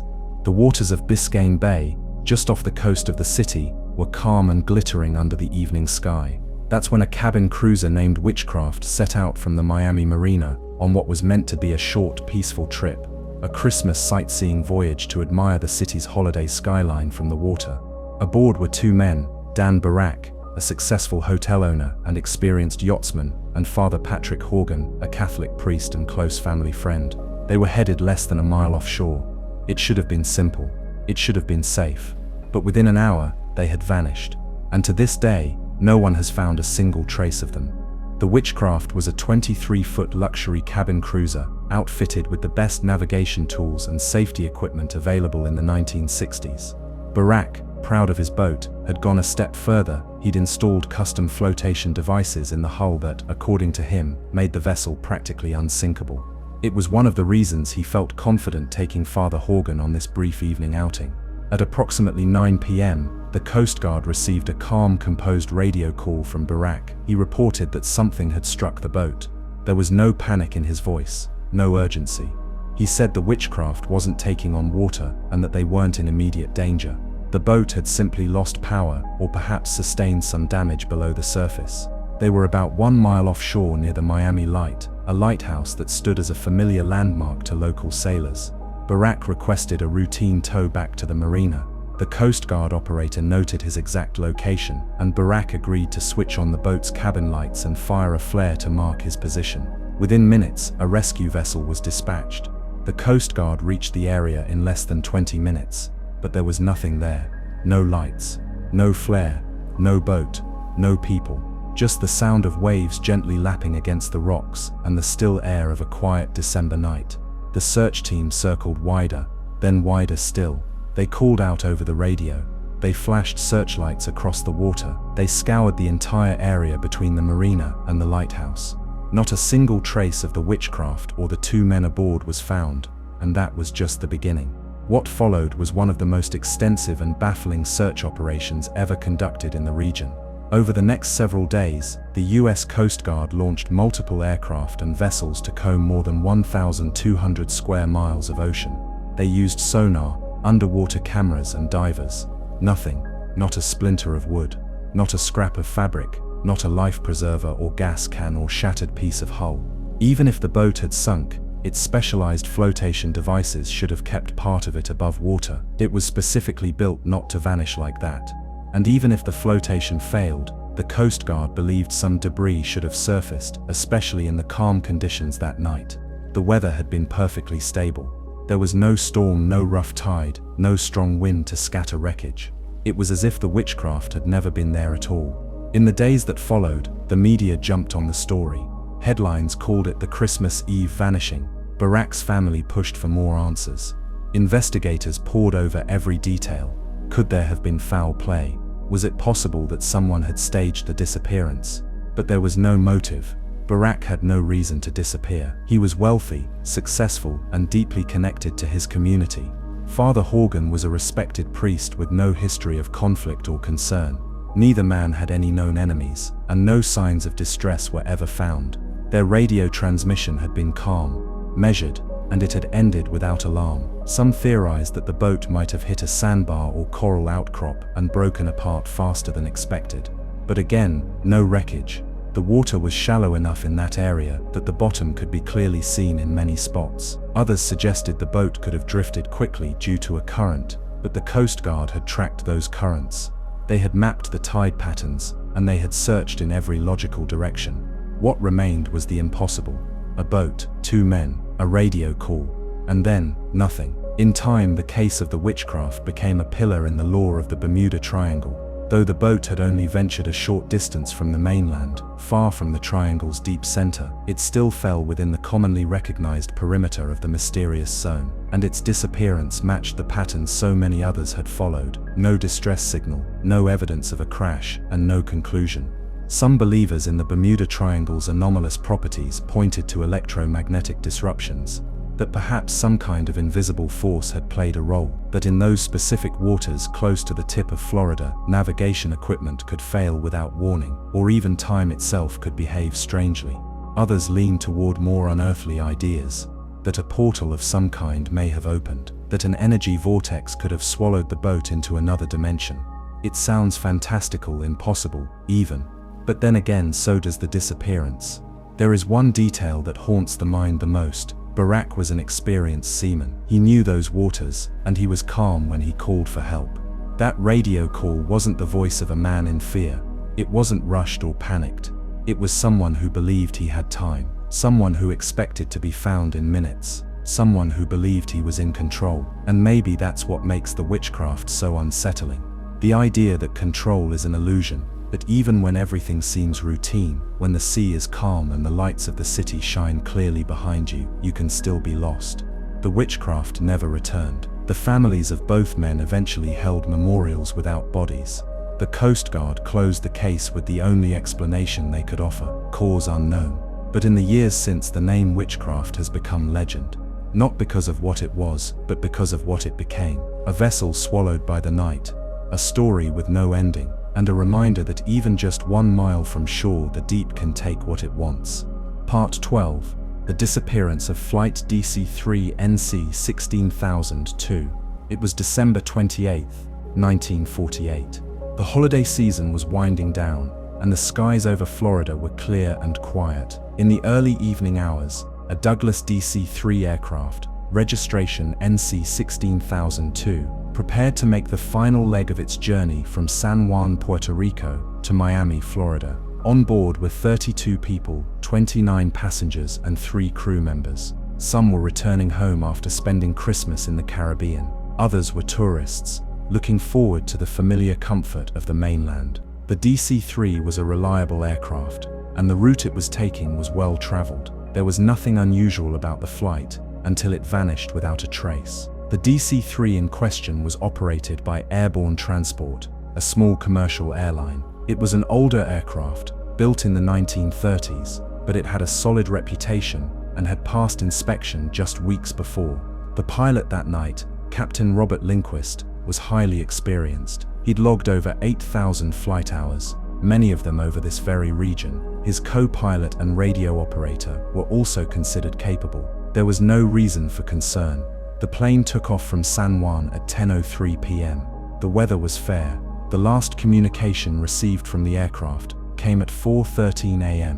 when Captain Lindquist radioed the Miami control tower to report that they were 50 miles south of the city and expected to land within 20 minutes. He gave no indication of trouble, no mechanical issues, no turbulence, no concern. The transmission was routine, the tone casual, but the plane never arrived, and nothing from it was ever found. No wreckage, no bodies, no oil slick, no floating debris. In the hours and days that followed, a massive search was launched. The Coast Guard, the Navy, and civilian aircraft scoured the Atlantic waters between Florida and the Bahamas. Dozens of ships participated. Hundreds of flight hours were logged. Radar data and radio logs were reviewed for anomalies. But it was as if the DC-3 had simply ceased to exist in the moments after its final transmission.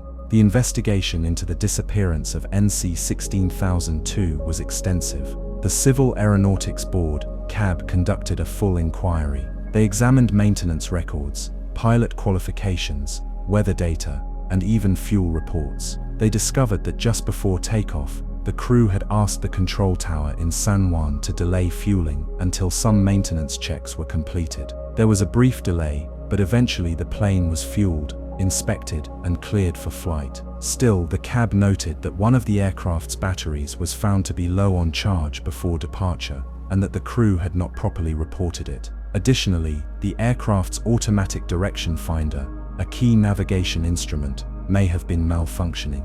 These issues were serious, but not catastrophic. The flight should still have been able to make landfall or send a distress call in the event of a failure, but no such call ever came. The aircraft's final position, 50 miles south of Miami, was well within radar range. Yet no blip was ever tracked, no change in altitude was noticed, and no sign of an emergency descent or deviation from course was recorded. There was also another detail that quietly unsettled the investigators. Captain Lindquist's radio message was received clearly in Miami, but the airport had been unable to respond. Their return transmission had gone unanswered. It was as though the DC-3 could transmit, but not hear. Had the aircraft lost partial radio function in those final minutes? Had they encountered a sudden electrical failure, or something worse? To this day, no one knows. What makes the DC-3 disappearance especially disturbing is the size of the aircraft and the number of people on board. 32 souls vanished in a populated, monitored, and relatively narrow corridor of sky. There was no storm, no known interference, and no threat from external forces. The ocean below was calm, and the skies were empty.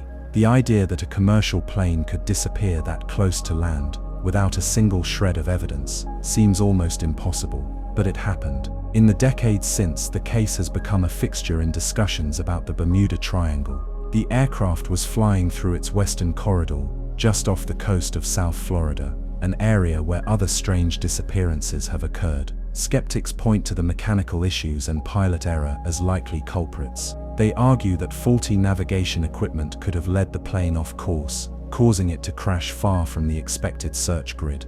Others believe the low battery could have impaired critical instruments, or that a fuel miscalculation might have doomed the flight just minutes from its destination. But these theories have their flaws. Even with a course error, even with a battery issue or fuel loss, the plane would have made an emergency descent. Debris would have surfaced, oil slicks would have drifted ashore, and bodies, tragic as it may be, often do rise in the days following a crash. Yet none were found. Not one suitcase, not one wing fragment, not one life jacket. The ocean simply gave nothing back. This total absence of evidence has given rise to more speculative theories. Some believe the plane encountered a sudden, unexplainable force, something invisible but overpowering. That a shift in electromagnetic fields, perhaps unique to the Bermuda Triangle region, interfered with both navigation and communication systems. Others speculate about time slips, spatial dislocations, or vortex phenomena, concepts that sound more like science fiction, but that continue to be floated by those who study these events obsessively. A few even suggest military interference, that the plane might have crossed into an area used for classified operations, that radar jamming or electronic testing might have inadvertently played a role. But no proof has ever emerged to support this, and it wouldn't explain the utter disappearance of physical remains. The families of the 29 passengers waited for months, then years. Eventually, memorials were held. Names were engraved in stone, but for many, grief turned to obsession. The case attracted amateur researchers, paranormal investigators, and conspiracy theorists. Some have even claimed to receive psychic visions of the crash site. Others believe the plane lies at the bottom of a trench, hidden beneath layers of silt. Still, the ocean holds its silence. There's something deeply unsettling about this kind of disappearance. Not because it happened in the 1940s, but because it could still happen now.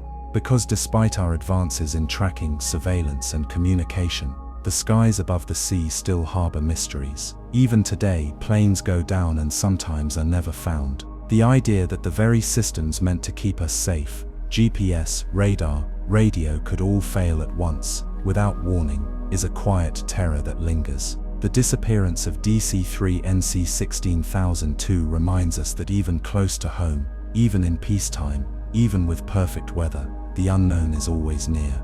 That a single flight, routine and forgettable, can become eternal in the worst way. A story without an ending, a name on a plaque, and a question still echoing through the air. How can 32 people vanish just minutes from land and never come back? The answer, if it exists, is somewhere in the darkness above the waves, waiting. Part 15. The Mystery of the SS Cotopaxi, a ghost ship's journey through time. In the long list of vessels that have met strange fates in the Bermuda Triangle, few stories are as chilling or as tangled in history and fiction as the story of the SS Cotopaxi, a ship that reportedly vanished in 1925, only to reappear under the most mysterious circumstances nearly a century later. The Cotopaxi has become one of the most iconic names associated with the Triangle, thanks in part to a blend of real events, misunderstood sightings, and cultural myth-making that refuses to fade. But behind the headlines and Hollywood references lies a deeper enigma. What really happened to this doomed cargo ship, and why does its legend still drift like a ghost across the waves? The SS Cotopaxi was a steam-powered freighter, part of the Clinchfield Navigation Company's fleet. It was built in the early 20th century and was used primarily to haul bulk cargo across the Atlantic and Caribbean. On November 29, 1925, it left the port of Charleston, South Carolina, bound for Havana, Cuba. On board were 32 men and a shipment of coal. The weather was reportedly clear. The sea was calm. There was no indication of trouble. Then, just 2 days into the voyage, the Cotopaxi vanished. There was no distress call, no flares spotted by nearby ships, and no wreckage ever recovered. The ship simply disappeared from the face of the earth. It was as if the ocean had reached up and swallowed it whole. In the aftermath, the Coast Guard conducted a search. Rumors of storms and mechanical failure were floated, but without a single shred of evidence or debris, there was little for investigators to go on. Eventually, the Cotopaxi was declared lost. The ship and its crew were presumed drowned in a sudden disaster. Another statistic, swallowed by the Bermuda Triangle. For decades, that was the end of the story. But then in 1985, something unexpected happened. Off the coast of Cuba, the Cuban Coast Guard reportedly spotted a freighter drifting silently in restricted waters. Attempts to contact the vessel were met with silence. It bore the signs of extreme age, rusted hull, rotting woodwork, and no visible crew. When officials boarded the ship, they found no one on board. The entire vessel was deserted, yet strangely preserved. Here's where the story gets strange. According to some accounts, the ship was identified as the Cotopaxi. The markings matched. The layout was correct. Some sources even claim that a logbook was recovered. with entries dated back to the very day it disappeared in 1925. The story exploded. Articles circulated, documentaries speculated. A ship lost for 60 years, now returned like a phantom from another world. But there was a problem. No official Cuban government statement ever confirmed the sighting. The incident was never logged with international maritime databases. Some researchers claimed the story originated from misattributions, blending older wrecks with new ghost ship rumors. Others suggested that the whole incident was fabricated, a modern myth inflated by the public's hunger for triangle tales. To complicate things further, the Cotopaxi had already been immortalized in pop culture. In Steven Spielberg's 1977 film Close Encounters of the Third Kind, the Cotopaxi is depicted as a ship that disappears and then reappears in the Gobi Desert, completely intact, with no explanation. The movie's use of the ship's name, paired with its eerie disappearance, gave the legend new life and seeded confusion between fiction and fact. But recent developments have added yet another twist. In 2020, nearly a century after the Cotopaxi vanished, a group of researchers led by marine archaeologist Michael Barnett announced they had positively identified a shipwreck off the coast of St. Augustine, Florida, as the long-lost Cotopaxi. Using sonar scans, ship records, and underwater dives, they confirmed that the wreck matched the Cotopaxi's dimensions and structural details. The clincher, a distress signal, had been sent from the Cotopaxi just before it vanished, placing it near the location of the wreck. According to Barnett's findings, the Cotopaxi had run into a storm. The ship was in disrepair even before it left port. Its bilge pumps were not working, and water was likely flooding into the lower decks. The storm overwhelmed the ship, and it sank quickly and violently. The shipwreck was there all along, simply misidentified and forgotten. So where does that leave us? The Cotopaxi's story, in many ways, is a microcosm of how Bermuda Triangle legends evolve. It began with a real disappearance, was later entangled with fiction and speculation, and finally returned to the realm of fact through careful investigation. But the ghost ship version, the one that drifts into Cuban waters decades later, still lingers in the public mind. Why? Because that version speaks to something deeper. The idea of a vessel lost to time, sailing alone across endless seas, untouched by the years, carrying echoes of voices from the past. It captures our imagination. It suggests that the sea doesn't just take, it sometimes gives back, offering pieces of the past frozen in time. And the Bermuda Triangle is the perfect canvas for such stories. It's vast, remote, and marked by history. Ships and planes have vanished here under mysterious conditions for over a century. While many disappearances can be explained by weather, mechanical failure, or human error, there are always gaps, always slivers of unexplainable silence that leave room for legend. The SS Cotopaxi may now have a confirmed resting place, its bones lying quietly off the Florida coast. But its legend still sails. In midnight conversations, in online forums, in documentaries and whispers, the version where it drifts into view after decades lost will probably never disappear, because it's not just about the ship, it's about the idea of return. In a world that moves quickly and forgets easily, the ghost story of the Cotopaxi reminds us that the past is never fully gone. It's waiting out there, somewhere beyond the fog. Part 16. The Cursed Flight of Star Tiger, a vanishing in the clouds. As the 1940s drew to a close, aviation was entering a bold new era. The Second World War had pushed aircraft design to new limits, and commercial air travel was booming with promises of speed, modernity, and global connection. But with that leap came risks, uncharted routes, primitive instruments, and in some cases fatal overconfidence. Nowhere was that more evident than in the baffling disappearance of the British South American Airways flight known as Star Tiger. A loss so complete, so silent, that to this day, no wreckage, no distress call, not even a sliver of debris has ever been found. And it happened in the same cursed corridor that has swallowed so many others, the Bermuda Triangle. January 30th, 1948. Star Tiger, a British-built Avro Tudor fourth aircraft, took off from the island of Santa Maria in the Azores, bound for Bermuda. It was the final leg of a journey that had started in England, with the ultimate destination set for Havana, Cuba. On board were 25 people, 6 crew members and 19 passengers, including a mix of civilians and military personnel.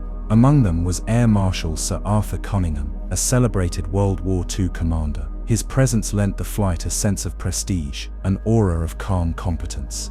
This wasn't just any commercial run, this was a voyage taken by men who had known war, who trusted machines and reason. But the skies would not bend to reputation. At takeoff, weather reports warned of poor conditions. Winds were strong and unpredictable, visibility low. To compensate for the heavy crosswinds, the aircraft flew at an unusually low altitude, only about 2,000 feet above the Atlantic. The pilot, Captain B.W. McMillan, was experienced and methodical. He knew the route and the dangers. Still, this would be a long leg, over 1,500 miles of open water, with only sparse radio checkpoints and limited navigation support. In those days, pilots relied on dead reckoning and celestial fixes, tools that were vulnerable to error in cloudy skies or unexpected gusts. Star Tiger checked in with various stations during its flight. Reports were routine, calm. There was no panic, no malfunction reported. The final transmission came just before 3 a.m. on January 31st. The radio officer casually reported their estimated arrival time in Bermuda. They were just under 2 hours away. Then, nothing. Star Tiger never arrived. The air traffic controllers at Bermuda waited. They tried radioing the aircraft. No response, no sighting. As dawn broke and the plane's scheduled arrival time passed, it became clear something was terribly wrong. A massive search was launched almost immediately. Dozens of planes and ships scoured the ocean between Santa Maria and Bermuda. They searched for wreckage, oil slicks, floating luggage, anything that might indicate a crash. But the sea gave nothing. Not a single seat cushion or life vest. It was as if the aircraft had simply flown into the clouds and vanished.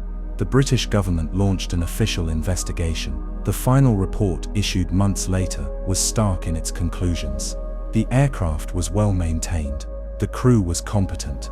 Weather was rough, but not catastrophic. And yet the plane had disappeared completely. The cause unknown. That word would be echoed time and again in Triangle Disappearances. No black box, no voice recording, just absence. The disappearance of Star Tiger was deeply unsettling. But what made it worse was what followed, an almost identical vanishing. Less than a year later, on January 17, 1949, another Avro Tudor 4th aircraft, operated by the same airline, British South American Airways, took off from Bermuda on a similar route. This time it was named Star Real, and again the aircraft vanished mid-flight without a trace.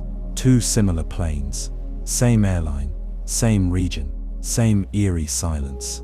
The coincidence was impossible to ignore. Was it mechanical failure, pilot error, or something more sinister tied to the region itself? Some theorists believe electrical interference played a role. The Bermuda Triangle has long been speculated to harbor strange magnetic anomalies, zones where compasses spin, altimeters go haywire, and communication systems short out. Skeptics argue that these theories are little more than myth, but pilots flying over the region have reported inexplicable instrument behavior for decades. Could Star Tiger have lost navigational control in the darkness, flying blind into the ocean? Another theory hinges on wind shear and sudden downdrafts. At lower altitudes, like the one Star Tiger was flying to avoid crosswinds, aircraft can be vulnerable to powerful vertical air currents. If the plane suddenly encountered a downward draft over the ocean at night, it might have plunged into the sea with such force and precision that it shattered on impact and sank before any floating debris could surface. But even those explanations fall short of the deeper mystery: the silence. Why was there no distress call, no mayday? The radio officer had just checked in minutes before. Even in the case of sudden mechanical failure or descent, a skilled crew would have tried to relay their position, their emergency. Yet not a single word was heard. Is the detail that gives the Star Tiger its ghostly status, not the disappearance itself, but the total erasure of presence. One moment, it was cruising steadily through the sky.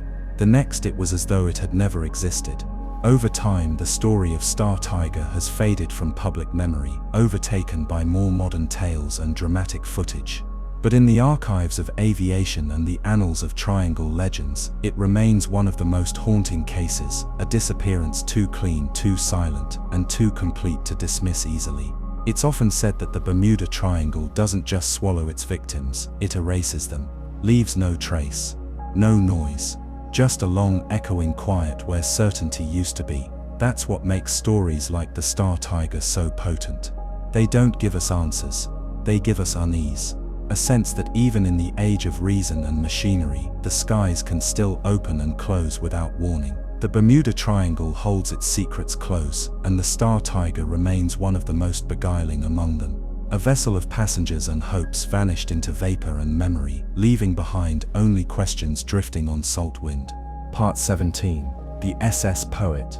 A modern ship, a vanishing legacy. In the long, unsettling history of maritime disappearances within the Bermuda Triangle, most stories seem rooted in the early to mid-20th century, a time when technology was limited, radar was primitive, and weather predictions were little more than educated guesses. But what happens when a modern vessel, equipped with late 20th century communications, navigation systems, and a seasoned crew, vanishes just as completely and inexplicably as the ships before it? That's the question left behind by the SS Poet, a cargo ship that vanished without a trace in 1980, and whose disappearance still lingers as one of the Triangle's most baffling and under-discussed mysteries. The SS Poet was no fragile relic of a bygone era. Originally built in 1944 as a World War II Liberty ship, it had been retrofitted and modernized multiple times over the decades. By 1980, it was operating under American ownership as a freighter carrying bulk cargo across the Atlantic. At over 500 feet long and weighing more than 9,000 tons, the Poet was sturdy, seaworthy, and built for endurance. She was regarded as a reliable workhorse of the sea. On October 24, 1980, the SS Poet departed from Philadelphia with a crew of 34 men and a full cargo of grain bound for Port Said, Egypt. Her voyage was expected to take several weeks, and her route would lead her directly through a portion of the North Atlantic, frequently associated with the edges of the Bermuda Triangle, especially as she passed southward, hugging the eastern coast of the United States, and then cutting into open ocean. The captain was experienced. The weather, at the time of departure, was unremarkable. The ship underwent routine inspections before leaving port, and was deemed fully fit for service. The Poet's last confirmed contact came not long after departure. She radioed her position, heading southeast past Cape Henlopen, off the coast of Delaware. She reported calm seas, no mechanical issues, and no unusual activity. Everything was normal. The next scheduled contact never came. Days passed, then a week. No distress calls, no position updates, no sightings. It was as though the ship had simply melted into the ocean air. Initially, there was no panic. Freighters often went silent for a few days during long crossings, especially in areas where radio contact could be inconsistent. But by November 3rd, 10 days after the last transmission, concern became urgent. The ship had failed to arrive at Gibraltar for its scheduled checkpoint en route to Egypt. A full alert was issued, and the US Coast Guard launched a massive search effort across the Atlantic corridor, where the ship was last known to be. Aircraft flew hundreds of miles in grid patterns. Naval vessels combed the sea. Commercial traffic in the area was asked to keep watch, but nothing, no oil slicks, no lifeboats, no flares, no cargo, no remains of any kind, was ever found. 34 men, thousands of tons of steel, and an entire cargo manifest had simply disappeared. Theories began to emerge, but none provided solid ground. The idea of piracy was briefly entertained. Could the ship have been hijacked by a rogue group and taken elsewhere under a new identity? Unlikely. The Poet was massive, difficult to conceal, and had no obvious black market value beyond its bulk cargo of grain. Additionally, there was no evidence of distress, no ransom demands, no clues. Others proposed structural failure, possibly from metal fatigue or a catastrophic hull breach. But even that raised further questions. A ship of this size wouldn't just sink instantly. It would list, break up, or shed wreckage. Life rafts would deploy. Emergency beacons would have activated. Something, anything, would have floated or been found. Some pointed to weather. Could an unreported rogue wave or sudden squall have capsized the ship before a distress signal could be sent? But the log showed no storms of significant magnitude in the area, and the Poet was large enough to withstand moderate seas without vanishing entirely. And then there was the silence. Again, the eerie silence. The The Poet carried not just radios, but emergency transmitters designed to activate if submerged or if the crew was incapacitated. None of these were triggered. No calls for help, no partial signal. It was as if the ship passed through an invisible threshold and ceased to exist the moment it crossed it. To those who already viewed the Bermuda Triangle with suspicion, the case of the USS Poet seemed like yet another thread in an unraveling pattern, an echo of the Flight 19 disappearance decades earlier, or the loss of the USS Cyclops in 1918, both of which occurred within similar regions. The Poet's disappearance suggested that modern technology was no better at resisting the triangle's silence than a compass and a sextant had been. But the story also became personal, deeply personal, for the families of the crew. In the days and months following the ship's disappearance, many of them demanded answers. They filed Freedom of Information Act requests, pressed for congressional hearings, and tried to piece together what little evidence was available. Some families suspected a cover-up, perhaps military involvement, or a classified cargo, but no hard evidence emerged. No radar anomalies were released. No satellite imagery captured the moment of the ship's loss. Years passed. Investigations quietly closed. The file grew cold. Eventually, the SS Poet was listed in the maritime record books as lost at sea, presumed sunk, a flat summary for a deep wound. Today, very few people remember the Poet. Its story has been overshadowed by flashier headlines, forgotten by mainstream coverage. But in the hidden chronicles of the ocean's mysteries, it remains a haunting modern entry, proof that even with advanced technology and global communication, ships can still disappear with the same brutal finality as they did a century ago. The Bermuda Triangle is not just about old ghosts, it's about new ones too, and the Poet is one of them. A ship that left a port with a known route, stable weather, modern equipment, and a crew with names, families, birthdays, futures. It sailed into open waters and simply vanished. The sea kept its secret, and the Bermuda Triangle once again did what it does best. It offered no answers, only silence. Part 18. The unfinished flight of DC-3NC 16002. In the complex mosaic of mysteries that define the Bermuda Triangle, few disappearances strike as deeply as the one involving the Douglas DC-3 airliner, tail number NC-16002. This aircraft wasn't part of an old military operation, nor was it flying during a time of war or global chaos. It was a civilian flight. A short one, a routine journey meant to connect Puerto Rico to Florida on a calm winter night. But like so many tales within the Triangle, it ended not with a landing, but with silence. A silence so absolute that to this day, not a single trace of the aircraft or its passengers has ever been found. It was December 28, 1948. The holiday season had just wrapped up, and Miami International Airport was preparing for the final arrivals of the day. One of them was Flight 441, a DC-3 passenger aircraft operated by Airborne Transport, scheduled to arrive from San Juan, Puerto Rico. Aboard were 29 passengers and 3 crew members, 32 souls in total. The manifest included businessmen, returning tourists, and families hoping to reach the mainland before New Year's Eve. The weather had been calm over the Caribbean that day. No storms loomed, no threats on the radar. The aircraft itself was an experienced workhorse. The DC-3 was considered one of the most reliable and successful aircraft designs of the era, often praised for its stability, ruggedness, and long-range capability. NC-16002 had made this route before. Its pilot, Captain Robert Lindquist, was seasoned and respected, and the co-pilot and crew were equally competent. Everything about the flight was ordinary, until it wasn't. The plane took off from San Juan around 10:03 p.m. local time.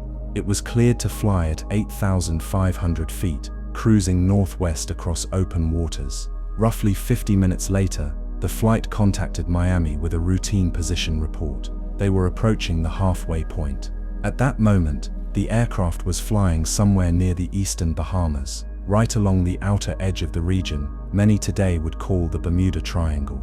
In that report, the crew noted no issues. Fuel levels were normal. All equipment was functioning properly. There was no mention of turbulence, electrical interference, or weather concerns. Then, nothing.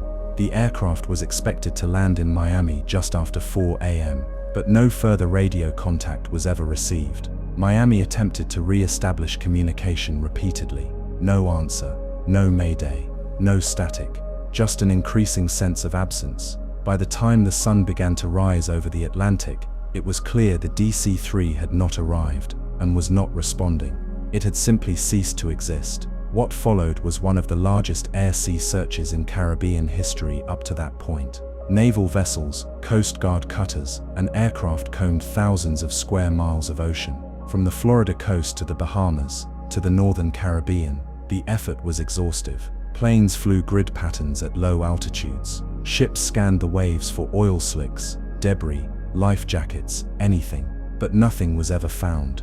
No wreckage, no bodies, no floating cargo, not even a seat cushion. The complete and utter absence of evidence only deepened the mystery. Planes don't just vanish, not in calm weather, with a healthy crew and full fuel tanks. And yet, here was a plane that did exactly that. The official investigation began with what little data could be gathered: weather logs, maintenance records, and the last radio transmission.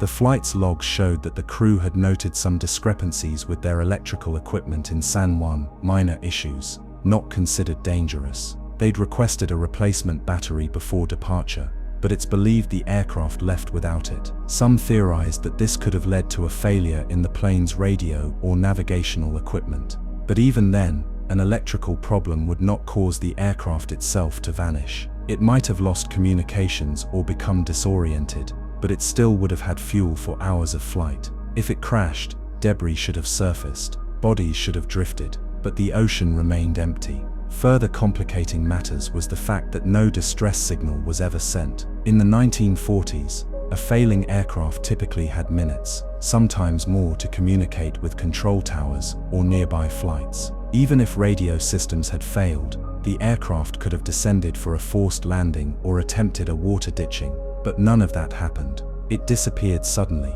and without warning. As the days stretched into weeks and the weeks into years, the mystery of Flight NC-16002 became folded into the mythology of the Bermuda Triangle. Here was an aircraft flying in clear weather, on a well-traveled path, crewed by professionals, that had seemingly been swallowed whole by the sky. No trace of its passengers ever washed ashore. No black box was recovered. It was as if the flight had been lifted from the world mid-air, erased from time. Over the decades, theories have flourished, each trying to explain what logic cannot. Some believe the aircraft may have suffered a catastrophic structural failure, though that wouldn't explain the complete lack of debris. Others point to magnetic anomalies in the triangle that may have caused navigational failure, leading the flight off course. But even then, such an event would typically be followed by a long spiraling descent, or at least the sighting of something unusual. Many aviation experts have said that even a catastrophic crash at sea would leave behind floating wreckage, especially from an aircraft of that size. And then, of course, there are the stranger theories. Some suggest the aircraft may have been caught in an electromagnetic vortex, a sudden and violent weather anomaly not understood by modern science. Others point to the possibility of a time slip, a dimensional rift, or even extraterrestrial involvement, ideas that seem fanciful but persist due to the sheer volume of similar cases in the same region.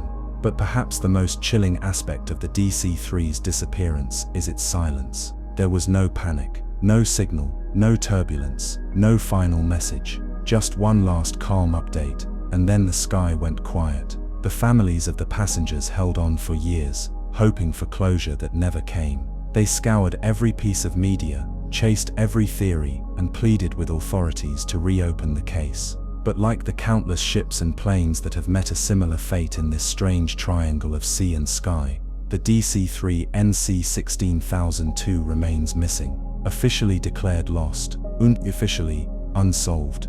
And so the triangle claimed another. Not a ghost ship from a forgotten war, not a fragile wooden schooner, but a modern aircraft gliding through the night on a calm December evening. It should have been a quiet journey, a final leg home. Instead, it became a vanishing act, one that left behind no noise, no splash, no explanation, only absence. Part 19. The Phantom Flight of the Star Tiger. On a cold January evening in 1948, one of the most perplexing disappearances in aviation history unfolded in the skies above the Atlantic. It involved a passenger aircraft, well-maintained and expertly flown, making a seemingly routine transatlantic journey, but it would never arrive. This was the story of the Star Tiger, an Avro Tudor IV aircraft operated by British South American Airways, and its vanishing would come to represent one of the earliest modern entries in the long and chilling list of Bermuda Triangle disappearances. The Star Tiger had departed from Lisbon, Portugal, and flown to the Azores before continuing on to Bermuda. It was the second-to-last leg of a transatlantic route that would eventually deliver passengers to their final destination in Jamaica. On board were 25 people, 6 crew members and 19 passengers, including high-ranking British military officials, a newspaper executive, and even a war hero from World War I. The passengers had no reason to worry. Though the flight path was long, it was well planned, and the weather, though not perfect, was manageable. But something would go horribly wrong in the final stretch, and what happened to the Star Tiger has never been fully explained. The flight took off from Santa Maria in the Azores on January 29, 1948, around 3:30 p.m. local time. The route was designed to carry the plane over the Atlantic Ocean in a southwest direction, heading toward Bermuda, a journey of about 12 hours. Captain Brian W. McMillan, a seasoned pilot with a reputation for calm leadership, was at the controls. He had flown many hours over the Atlantic and had made this trip before. His crew was composed of experienced aviators and engineers who understood the nuances of long-haul oceanic travel. Nothing about this flight, at first, seemed different. However, the weather over the Atlantic was not entirely cooperative. A strong headwind had been forecast, which meant the aircraft would take longer than usual to reach Bermuda. To conserve fuel and ensure a stable ride, the crew flew the plane lower than typical cruising altitude, around 2,000 feet above sea level. This decision would later raise eyebrows. Flying lower increased fuel consumption and placed the aircraft in a more unstable atmospheric band. Still, for experienced aviators, it was a calculated decision, not an unreasonable one. As the hours ticked by, radio communications between the Star Tiger and ground control remained normal. At around 1:30 a.m., the plane reported being approximately 300 miles northeast of Bermuda, flying smoothly. The weather was reported as light rain with some headwinds, but nothing severe. The crew indicated their estimated arrival time was shortly before 5 a.m. Everything was proceeding as expected. And then silence. No further radio messages were received. The Star Tiger never made its final approach. At 5 a.m., Bermuda radio called out to the flight. No response. At 5:15, at 5:30, still no answer. As dawn broke, it became clear something was wrong. There had been no distress call, no static, no emergency beacon. The aircraft had simply stopped communicating and had failed to appear on the horizon. Within hours, a large-scale search operation was launched. Aircraft from the United States and Britain, along with naval vessels, fanned out across the area between the Azores and Bermuda. They combed every mile of ocean the Star Tiger could have crossed. But no wreckage was found, no bodies, no floating debris. It was as if the plane had never existed. The disappearance stunned the British aviation community. The Avro Tudor was a relatively new model, and its sudden vanishing cast doubt on its safety. But thorough investigations into the aircraft's design turned up nothing conclusive. The Star Tiger had undergone maintenance prior to departure. The engines were functional. The crew was rested. No distress signal had been sent, suggesting either a catastrophic event or complete electrical failure. And yet, even in those scenarios, debris should have surfaced. The British Civil Air Ministry launched a formal investigation, led by aviation expert Macmillan Penfold. Months were spent analyzing flight logs, weather patterns, radio reports, and engineering data. The final report, published in 1948, concluded with haunting ambiguity. It stated, "In the absence of any evidence, it is not possible to determine the cause of the loss of the aircraft." In other words, they didn't know, and they still don't. What made the Star Tiger's case even more unnerving was what followed almost exactly a year later. In January of 1949, another aircraft of the same model, its sister ship, the Star A, also vanished without a trace on a nearly identical flight path, flying from Bermuda to Kingston, Jamaica. Like the Star Tiger, it sent no distress signal. Like the Star Tiger, it simply disappeared. These twin vanishings sent shockwaves through the aviation world. They were too similar, too close in time, too complete in their absence to ignore. and both occurred in a region that even then was beginning to earn a sinister reputation, the triangle formed between Miami, Bermuda, and Puerto Rico. Theories about the fate of the Star Tiger range from plausible to surreal. Some aviation experts suggest the aircraft might have encountered unexpected turbulence or a sudden downdraft that forced it into the sea before the crew had time to respond. Others believe structural failure could have played a role. But if so, where was the wreckage? The ocean in that region, while vast, is not unfathomably deep. Floating debris, oil slicks, luggage, something should have been seen. Then there are the speculative ideas. Some suggest that a sudden magnetic anomaly may have disrupted both the aircraft's instruments and radio systems, causing spatial disorientation and a gradual drift off course. But the pilots were experienced, and such errors would still not explain a total lack of emergency call. Others turn to more radical concepts: rogue waves in the atmosphere, time distortions, or electromagnetic vortexes. Phenomena that, while lacking strong scientific backing, continue to be invoked in triangle lore because they offer some explanation for the inexplicable.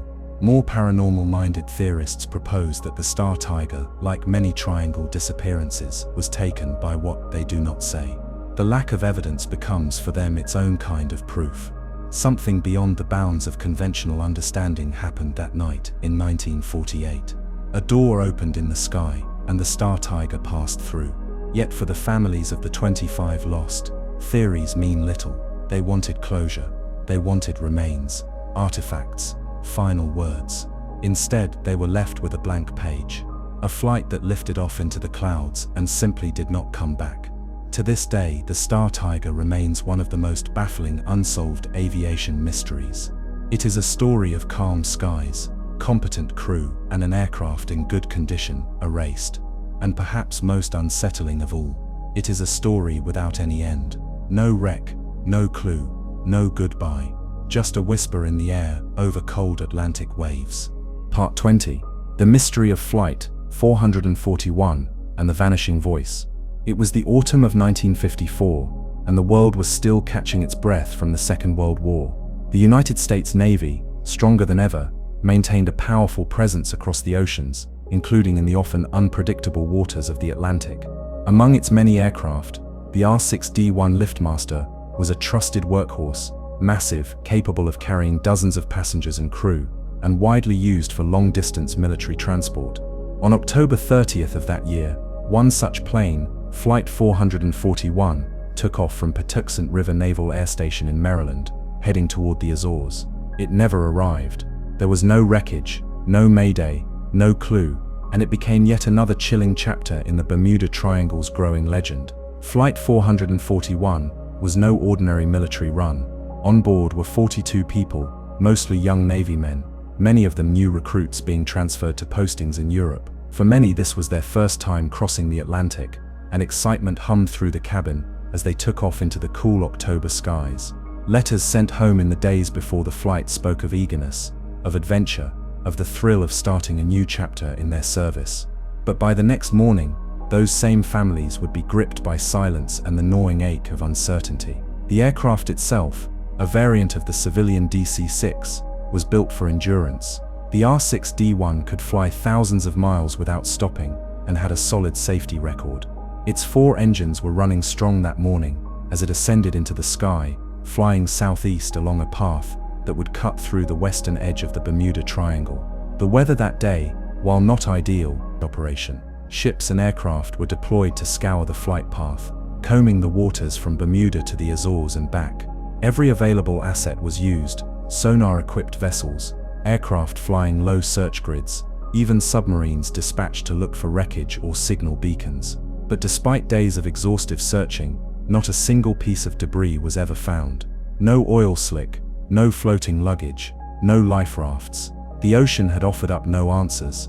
It was as if the massive aircraft, its crew and its young passengers, had been plucked from the sky and swallowed whole. The disappearance of Flight 441 struck a deeply emotional chord, especially within military circles. These were men in uniform, under the protection of one of the most advanced military machines in the world, vanishing in peacetime without a trace. It rattled the Navy and led to a quiet internal investigation. Yet, like so many incidents associated with the Bermuda Triangle, the final report could offer no clear explanation. Speculation began almost immediately. Some investigators looked to the developing weather systems in the area that night, noting possible electrical storms or severe turbulence. Others theorized that icing at high altitudes might have played a role, potentially affecting engine performance or leading to sudden altitude loss. Still others pointed out the possibility of human error or mechanical failure. But again, in the absence of any physical evidence, each theory was just that, a theory. Then came the stranger possibilities. One line of speculation involved compass and instrument failure, a recurring theme in Bermuda Triangle stories. Could a sudden magnetic anomaly have confused the crew, sent them off course, or caused their navigational systems to fail? If so, why no emergency signal? Even with outdated technology, a trained crew would likely have had time to radio for help. The total silence suggested something far more abrupt. There were whispers too of a sudden catastrophic breakup, perhaps a structural failure due to metal fatigue or an undetected crack in the airframe. But the R6D was not prone to such faults. It had been well maintained and inspected, and even if it had broken apart mid-air, the resulting debris should have been visible across the ocean surface for days. Some more esoteric theories posited the presence of an undetected force or energy in the Triangle region, something that disrupted more than machinery. A kind of spatial rift, a fold in time, or an electromagnetic envelope that could erase entire objects from existence. These ideas were scoffed at by most mainstream investigators, but lingered in popular imagination, especially as the list of vanished flights and ships continued to grow. Among the more poetic theories was one passed around in hushed tones by some of the search crews, men hardened by war, not prone to superstition, had flown through one of these hungry corridors, and once taken, nothing returned. In the decades since, military records have been combed again and again. Families have pushed for answers, for reopening the case, for sonar mapping of the ocean floor along the last known route. But even with modern equipment, nothing has been found. It's as if Flight 441 evaporated into thin air, its story carved only in absence. What sets this mystery apart is not just the lack of clues, but the sheer confidence that surrounded the flight before it vanished. There were no known risks, no desperate mayday. It was an orderly mission, carried out by professionals, monitored by systems that should have caught the slightest deviation.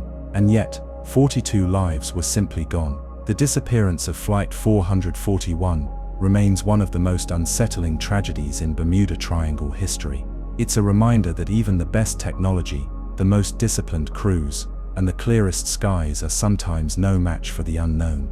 A plane that big, that modern with that many people, should have left a trail. Instead, it left behind only questions, pain, and the enduring whisper of a voice that signed off, never to speak again. Tonight, as the waters rest silently under the stars, the name Flight 441 still echoes through the airwaves, a ghost of metal wings, a hollow signal, a name without a grave.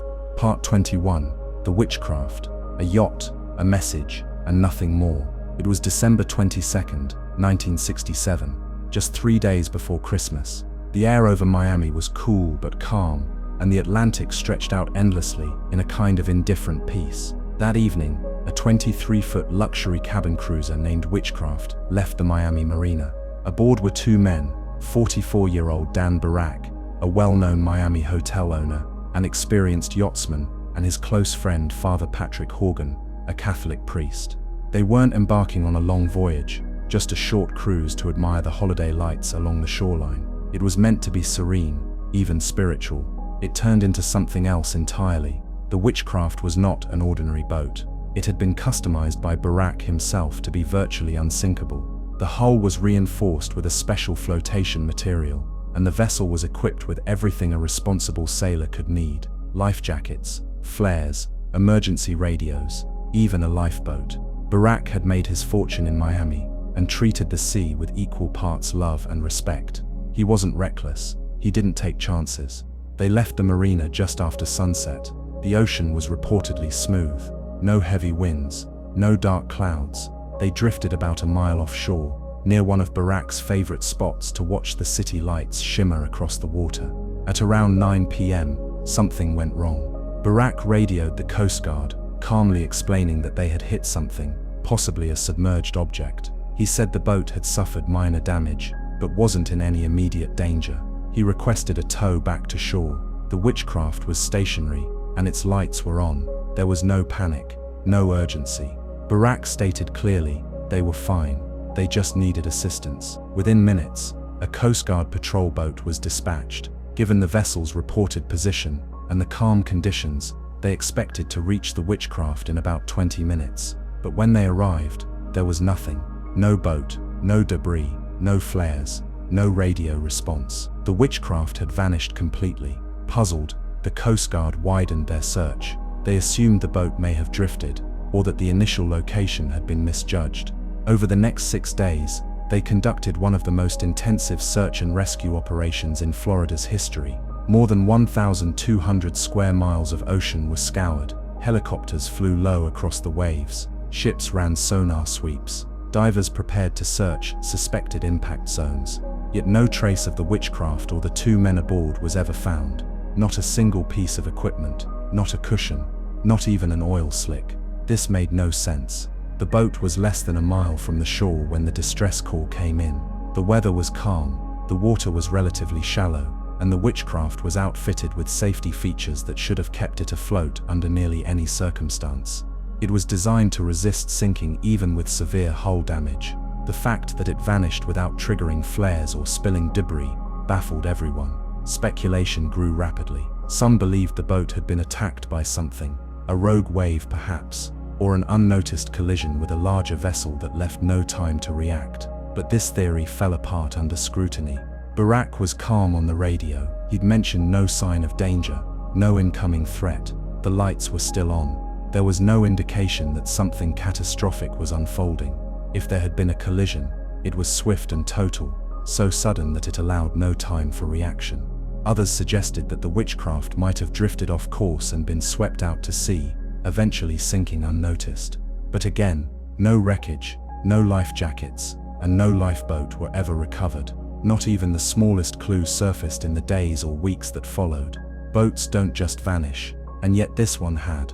Then there were the stranger theories. Some speculated that the Witchcraft had entered a sudden fog bank, or was enveloped by a rare weather phenomenon, perhaps a waterspout or freak whirlpool that pulled the vessel under too quickly for response. Still others reached for more esoteric answers. Had the boat slipped into another dimension? Was this a case of temporal displacement? Did the Witchcraft fall victim to one of the triangle's supposed windows, those hypothetical transient doorways into other realities or voids?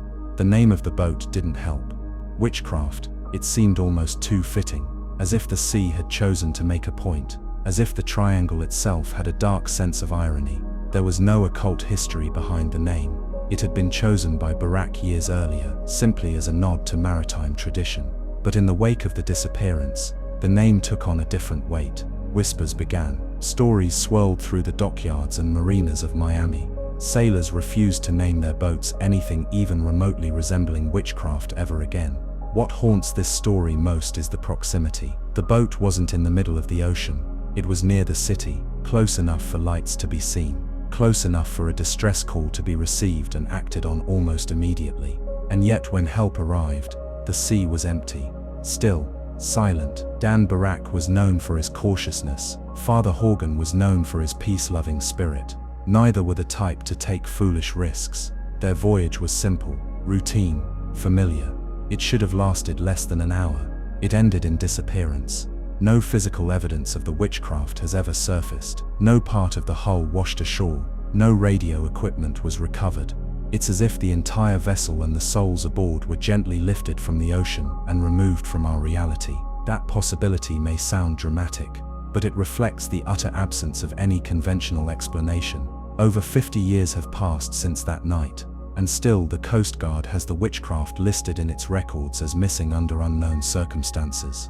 It is one of the most perplexing unsolved disappearances in the history of American boating. Quiet, unassuming, and gone. Sometimes, the sea roars when it takes something.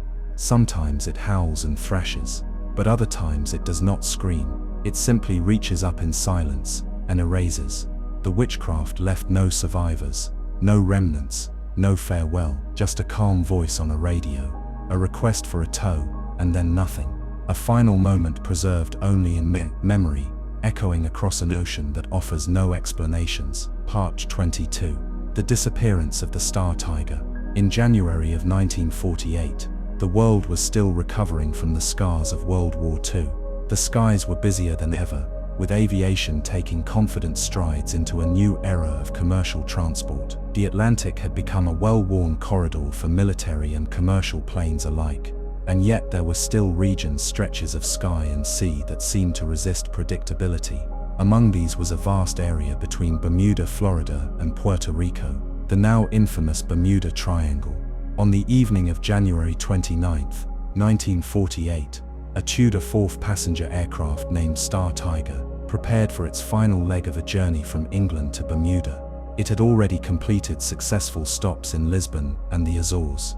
The plane was operated by British South American Airways and captained by 45-year-old Brian W. McMillan, a highly experienced and respected pilot who had flown for the Royal Air Force. His crew was equally skilled, including a seasoned navigator, radio operator, and engineers. On board were 25 passengers, including a prominent World War II Air Marshal named Sir Arthur Conyngham. The mood was calm. The aircraft had performed well throughout the trip, and the flight to Bermuda, while lengthy, was expected to be uneventful. The Tudor Fourth was a robust and powerful aircraft, designed for transatlantic operations. It could carry passengers in relative comfort, and was known for its solid performance. But this was also a time when aviation was less automated and far more reliant on human intuition. GPS didn't exist. Navigation depended on radio signals, manual charting and celestial guidance, and the weather, especially over the Atlantic, could change in an instant. The Star Tiger took off from Santa Maria in the Azores at 3:34 p.m. local time. The plan was to cruise at an altitude of about 2,000 meters, 6,000 feet, and arrive in Bermuda the next morning. The weather forecast included a cold front and some turbulence, but nothing that alarmed the crew. However, Captain McMillan made a curious decision to fly at a lower altitude, around 2,000 feet, below the predicted cloud layer.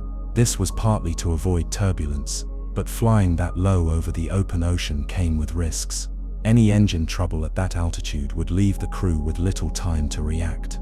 For the first several hours of the flight, all communications were normal. The Star Tiger reported its position over the radio multiple times, keeping a steady course. The last confirmed message came at 3:04 a.m. on January 30th. The plane was approximately 200 miles southeast of Bermuda, cruising normally, with no indication of distress. Then, silence. At 3:17 a.m., Bermuda Air Traffic Control attempted to make contact for a routine position update. There was no response. They tried again. Still nothing. Initially, this didn't raise immediate alarm. Radio blackouts were not uncommon. But as the minutes became hours and no contact was re-established, anxiety turned to action. By dawn, a full-scale search was underway. Aircraft scoured the ocean. Ships from both British and American fleets joined the effort, combing a wide area of open sea. They covered more than 17,000 square miles over the following days. But no wreckage was ever found. No oil slicks, no floating debris, no bodies. The Star Tiger had vanished completely. A formal investigation followed.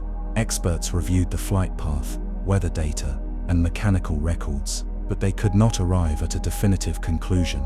There was no evidence of sabotage. The crew had given no distress signal. No mechanical failure had been reported. One theory suggested that the plane may have been blown off course by strong winds and run out of fuel. But if that had happened, why hadn't the crew radioed in?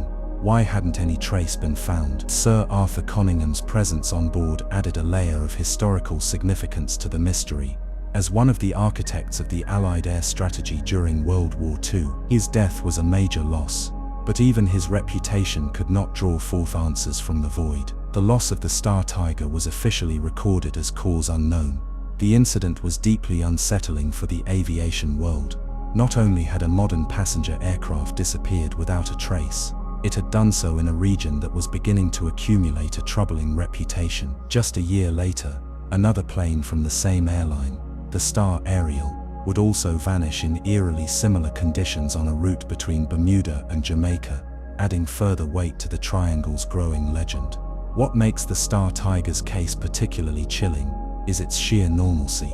There were no last-minute changes, no emergency calls, no reported turbulence. It simply flew on, and then it didn't.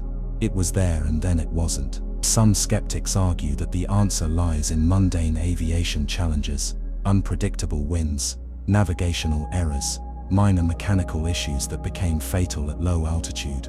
But even these explanations feel hollow in the face of such an absolute disappearance. Aircraft, even in 1948, leave behind evidence. Seats float, luggage floats, metal fragments surface.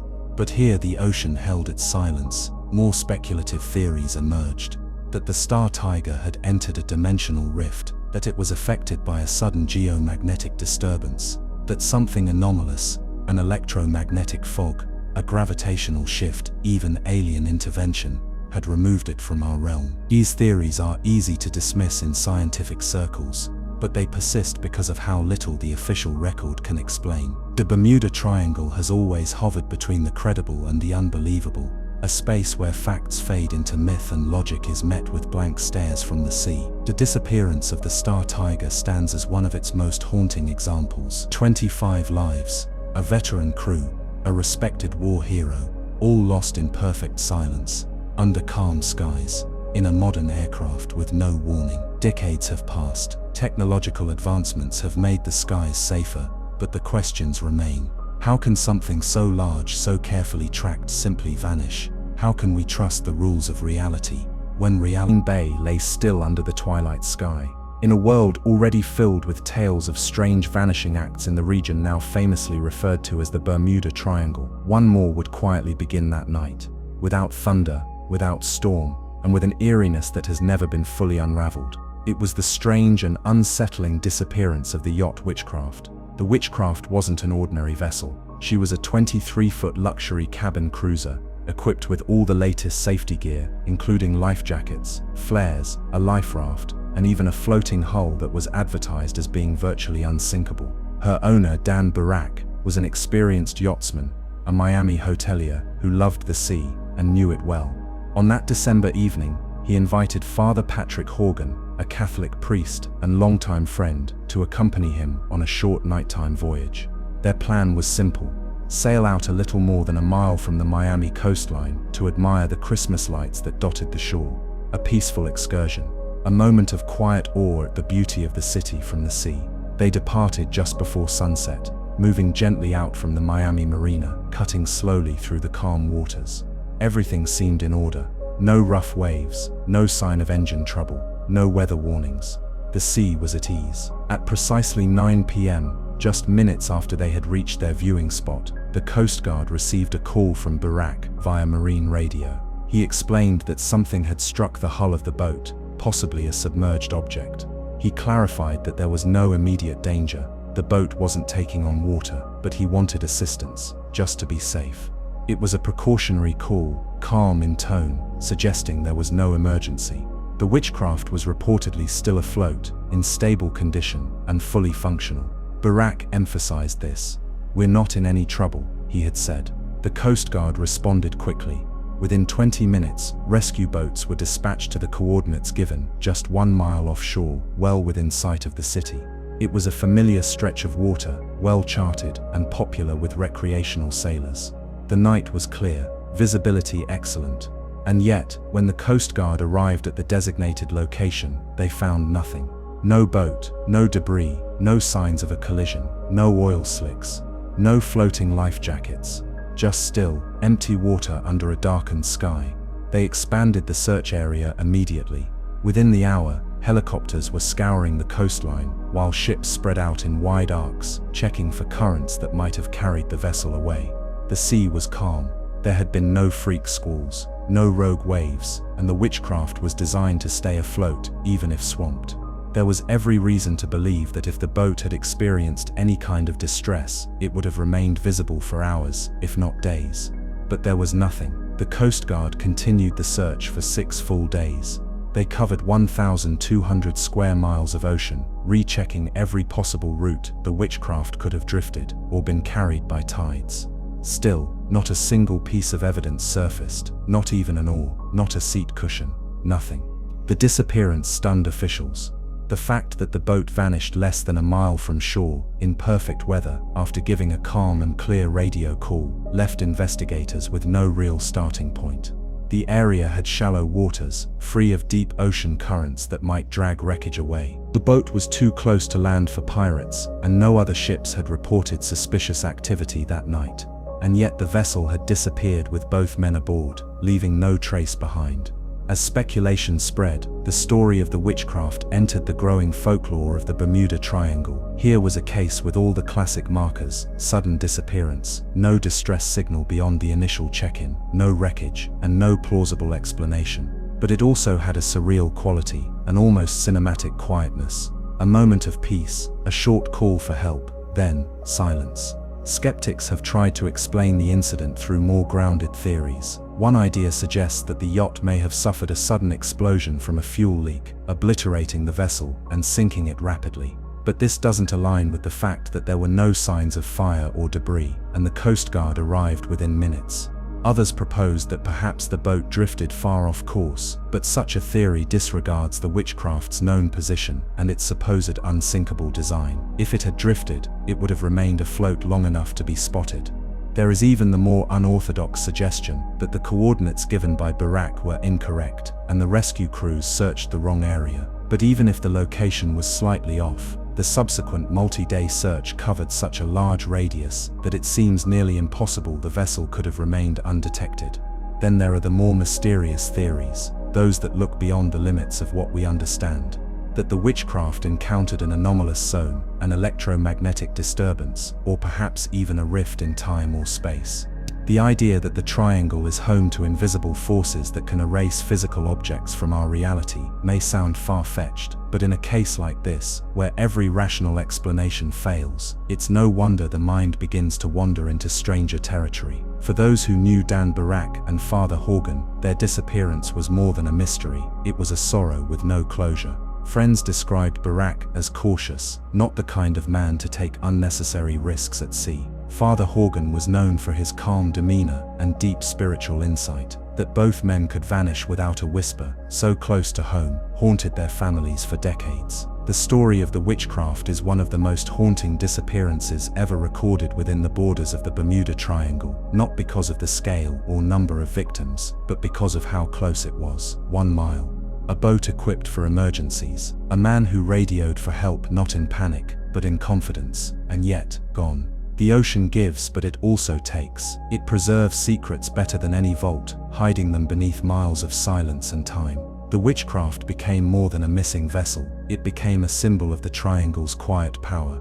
The idea that sometimes, what vanishes doesn't sink, it just slips away, without splash, without sound, without explanation. Somewhere off the coast of Miami, perhaps still resting on the seabed in perfect form, or perhaps carried away by forces unknown, lies the answer. Or perhaps there is no answer, only the hush of calm water where a light once flickered and went out. Part 24. The Flight of the Phantom DC-3, December 28, 1948. The holiday season was winding down, and for most people, the coming of the new year promised a return to normalcy.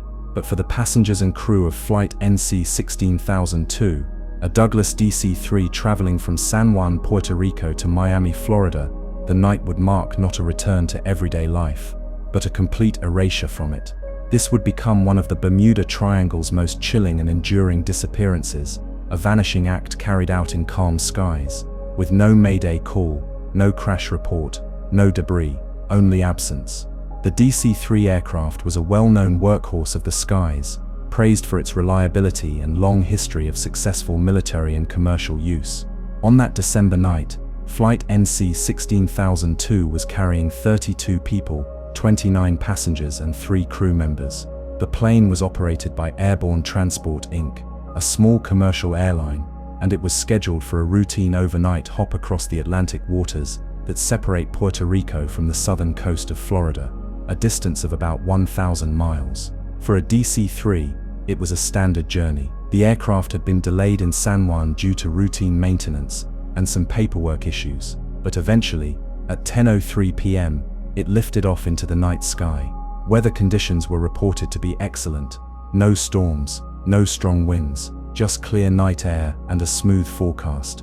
Captain Robert Lindquist, an experienced pilot, was at the controls, with First Officer Ernest Hill and a steward aboard to assist passengers. Nothing about the flight's departure raised alarm. Everything appeared ordinary.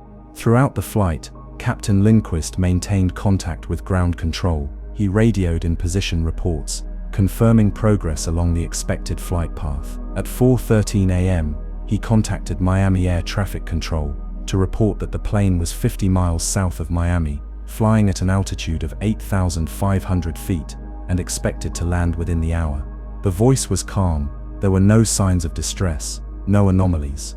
It was the last transmission ever received from the flight, and then silence. Miami Air Traffic attempted to re-establish contact shortly afterward, but no further response came.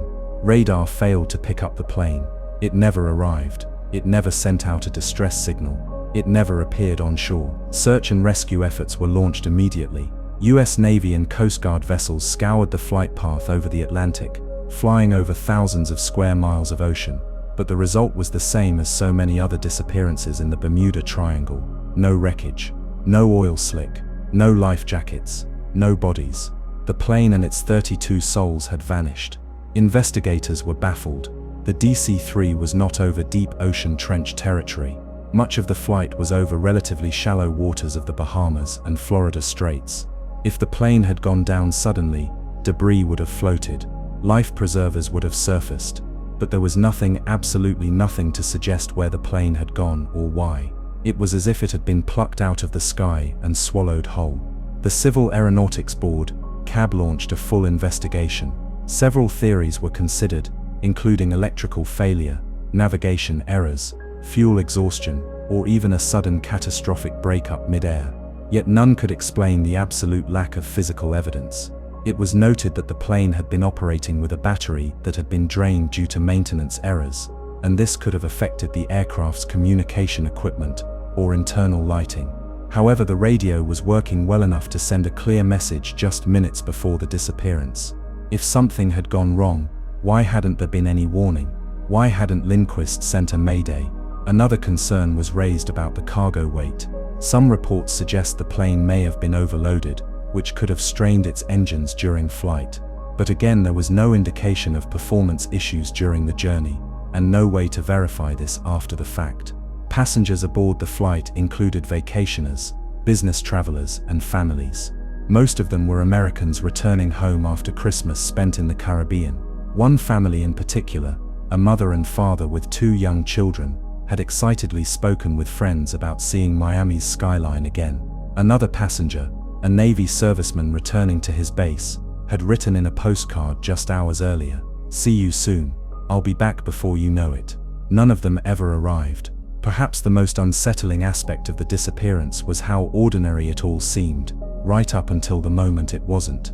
This wasn't a flight pushing through bad weather, or one that had taken a strange route. It was routine, monitored, reported, until it simply stopped. The kind of moment that makes you wonder whether we ever really have control over the forces around us. Over the decades, theories have multiplied. Some believe the plane encountered a sudden downdraft or wind shear event strong enough to force it into the sea without warning. Others believe that the Bermuda Triangle's alleged magnetic anomalies disrupted the aircraft's instruments, sending it off course into unsearched waters. Still others entertain more extraordinary ideas, suggesting that the flight slipped into a kind of atmospheric void, a thin spot in reality where space and time don't behave as expected. These concepts sound far-fetched, but they often arise in cases like this, not because they are proven, but because the conventional explanations have failed. And in the heart of every great mystery, silence lingers longest. For the families left behind, the disappearance of Flight NC-16002 remains an open wound. There were no funerals, no graves, no final goodbyes, just an endless loop of speculation and sorrow. One mother, waiting at Miami International Airport with a hand-painted welcome home sign for her son, collapsed when she learned the flight was overdue. "It's just the ocean," someone said, trying to comfort her. But the ocean, she replied, had never felt so far away. In the official records, the flight is listed as presumed lost at sea. But to those who believe in the deeper mysteries of the Bermuda Triangle, the disappearance represents more than a lost aircraft. It's a reminder of something older, something woven into the fabric of the sea itself. A kind of veil that occasionally lifts, just long enough for something to pass through and never return. To this day, Flight NC 16002 is considered one of the most baffling aviation disappearances in American history. No wreckage has ever been found, no signals ever recovered, no closure ever given. And so, like so many others swallowed by this stretch of sky and sea, the passengers and crew of the DC-3 linger in the silence of the ocean, part of a mystery that refuses to fade. Part 25. The Disappearing Fleet of 1814. Long before the Bermuda Triangle became a household name, before radar, radio, or aviation, strange vanishings were already being whispered about in the maritime world. Some of the earliest documented disappearances go back centuries, hidden in the dusty ledgers of naval archives and shipping manifests that never completed their routes. Among the most forgotten and most unsettling is a case buried deep in the history of early American naval exploration: the vanishing of an entire fleet in 1814. Unlike many modern disappearances, there were no black boxes, no voice recordings, and no rescue aircraft to search the skies. There was only the sea and the men who never returned. The story begins during the final years of the War of 1812. The United States, still a young and relatively untested nation, had been engaged in a conflict with Britain over trade restrictions, maritime rights, and frontier expansion. Though most of the major battles were winding down by late 1814, small naval operations still moved through the Caribbean and Gulf regions. Among these was a modest convoy of 5 ships, 4 merchant vessels and a naval schooner assigned to protect them. Their mission was relatively simple: deliver supplies and correspondence from the West Indies back to the southern ports of the United States, including Charleston and Savannah. The route would take them along the outer boundary of the Bermuda Triangle. According to the official logs recorded in Port-au-Prince, the fleet departed on the morning of October 24, 1814, under calm skies and with a favorable breeze. Witnesses on shore described the ships as well-rigged, steady, and in close formation. Their cargo included sugar, molasses, correspondence from colonial administrators, and military dispatches sealed in lead canisters. The ships were expected to arrive along the southeastern coastline of the US within a week, with staggered arrivals in Charleston and further up the coast depending on conditions. But they never made it, not one. By early November, families and port officials began raising concerns. It was not uncommon for ships to be delayed by storms or currents, but a delay of more than 2 weeks was deeply troubling. No vessels arrived at their destinations, and no debris was found along the shorelines. At first, a fierce Atlantic squall was suspected, but weather records from Cuba, the Bahamas, and the Carolinas all reported stable conditions through that window. There were no storms in the path of the fleet, no hurricanes on record, no reports of pirate activity in the region that month. Then the rumors began. Sailors returning from other Caribbean runs started reporting strange things. One ship's lookout claimed to have seen 5 vessels on the horizon, clustered tightly together near the Cay Sal Bank, just west of the Bahamas. He described them as ghost white against the sun, and moving with unnatural stillness, almost as if they were drifting rather than being propelled by sail. He looked away to speak to a crewmate, and when he turned back, they were gone. Another merchant ship passing through the Windward Passage a few days later reported hearing a faint series of cannon blasts in the distance, 3 shots, spaced evenly apart, a classic naval distress signal of the time. But no ship was seen, and the sounds seemed to come from the open sea, far from any known vessel's position. The crew turned toward the noise but found nothing, not even a trail of smoke on the horizon. Weeks turned into months. The convoy was never seen again. The naval schooner, meant to be the protector of the group, had vanished just as thoroughly as the merchant vessels it was guarding. The loss of 5 ships simultaneously was rare, but not unheard of during wartime. Still, what disturbed investigators was the complete lack of trace. No barrels washed ashore, no timbers, no sails, no survivors. It was as though the Atlantic had simply taken them. Some speculated the fleet had run afoul of a rogue current, possibly pulled eastward by a sudden shift in the Gulf Stream and carried out to open ocean before succumbing to the elements. But for 5 ships to vanish in formation, all without any record of distress or sighting, strained even the most forgiving theories. Others blamed British privateers, rogue captains who had violated post-treaty protocol and attacked the convoy in secret. But again, no evidence, no claims of capture, and no bragging rights taken in British newspapers or logs. By 1815, the US Navy quietly closed the file, recording it simply as lost at sea, presumed storm-related. But those who had known the crew, those who had waited at the docks in Charleston and Savannah, never accepted the explanation. The weather had been perfect, the path was known, and the disappearance was too complete to make sense. In the years that followed, the legend grew. Fishermen spoke of seeing spectral ships in the mist off the Florida coast, schooners with shredded sails, gliding silently across the water. Others claimed that on quiet nights near the Bimini Islands, they could hear phantom cannon blasts echo across the waves, unanswered and fading into the horizon.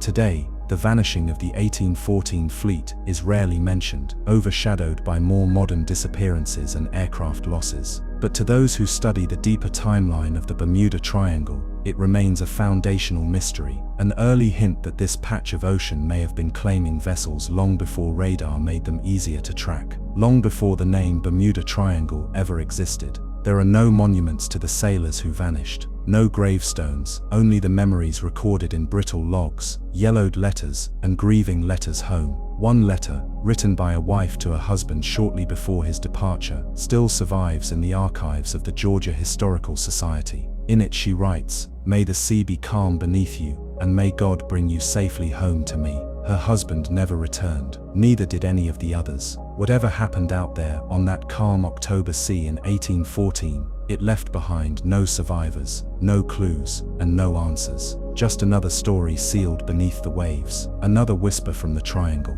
Part 26, the final signal from Flight 441. By the time most people think of the Bermuda Triangle, their minds drift to sleek passenger planes, sunlit waters, and disappearances that made headlines in the 20th century.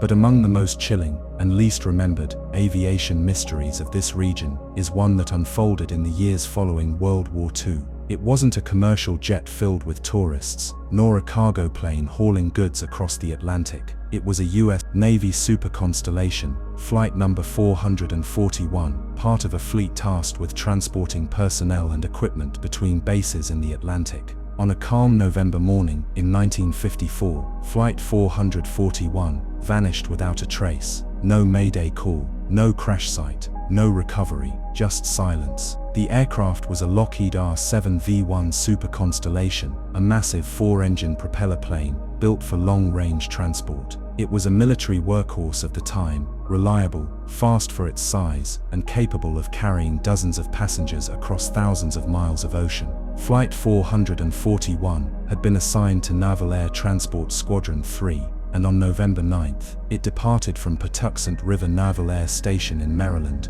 bound for the Azores Islands off the coast of Portugal. A routine refueling stop before continuing its journey toward North Africa. On board were 42 people, 39 Navy personnel, and a 3-member flight crew. Most were young men, many of them enlistees being rotated overseas. The flight plan was standard. The weather forecast along the Atlantic corridor was clear, and the Constellation had passed all inspections prior to takeoff. At 8:30 p.m., the plane made radio contact with a naval station in the region near Bermuda. The transmission was brief, ordinary, and calm. All systems normal, the crew reported. There was no sign of distress, no mention of trouble, no change in course. Then, less than 10 minutes later, the plane disappeared from radar, vanished. An emergency response was initiated within the hour. Naval vessels, search aircraft, and even civilian boats were dispatched along the projected route. The entire area from Bermuda to the Azores was combed, spanning thousands of square miles of open ocean.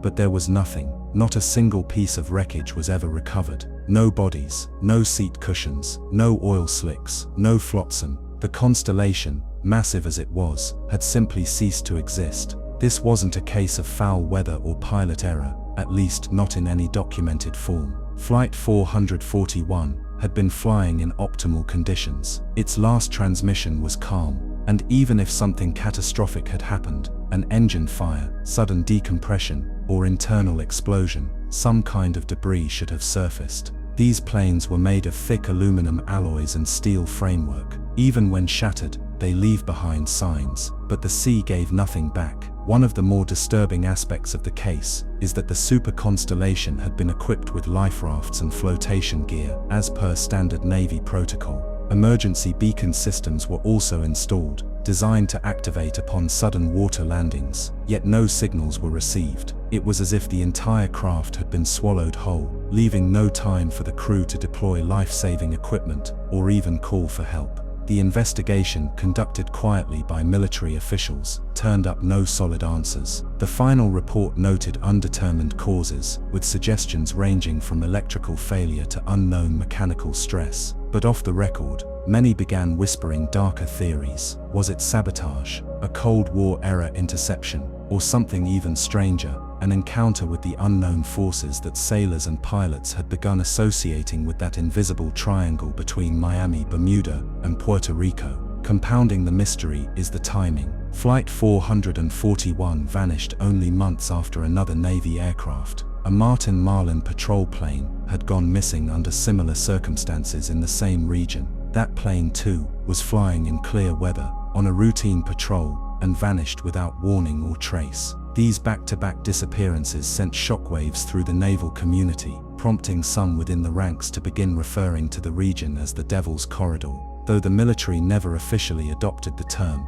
it spread among personnel like salt spray on the wind. Families of the men aboard Flight 441 received formal condolences, but little else. Many held on to hope long after the official search had ended. One mother of a 21-year-old crewman refused to change her son's room for over 30 years. His bed remained made, his clothes pressed and folded in drawers, waiting for a return that never came. Another sailor's fiancé continued to write letters for months, sending them into the void, hoping they might somehow be delivered, not by the mail, but by fate. Some of the stranger accounts surfaced in the decades that followed. A fishing vessel off the coast of the Azores claimed to have seen a large plane with glowing red lights descending at a sharp angle into the water shortly after midnight that same day. But the story was dismissed, partly due to the lack of evidence, and partly because the fishing crew had consumed alcohol that night, rendering their testimony unreliable in the eyes of officials. Still, the report was quietly added to the file. In 1967, a Navy pilot stationed in Norfolk, Virginia, recalled a conversation with a retired radar operator who had been on duty the night of the disappearance. According to him, Flight 441's radar signature didn't fade out gradually, as it would with a technical malfunction or gradual descent. It blinked out one moment fully active, the next completely gone, as if something had turned it off or removed it from existence entirely. That claim, of course, was never confirmed, and the operator declined to speak publicly about it. The case remains open but dormant. No new evidence has emerged. The ocean, vast and unyielding, has kept its secret, and the Bermuda Triangle, whether a natural anomaly, a vortex of magnetic disturbance, or something else altogether, has added Flight 441 to its list of enigmas. Today, there are few memorials for those who vanished aboard the super constellation. Their names are etched in quiet military plaques, largely unnoticed by the world.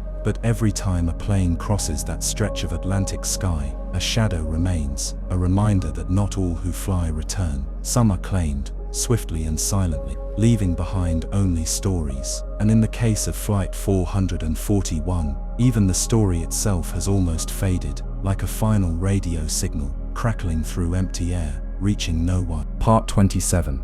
The Disappearing Tanker. The Mystery of the SS Poet. On October 24, 1980, the SS Poet slipped out of its berth at the port of Philadelphia, gliding quietly into the Delaware River under a cool autumn sky.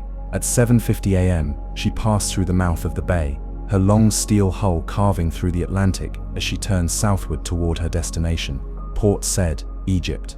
On board were 34 crew members, a full cargo of corn, and a ship that, while aging, had made the journey across the Atlantic many times before. The voyage should have been routine.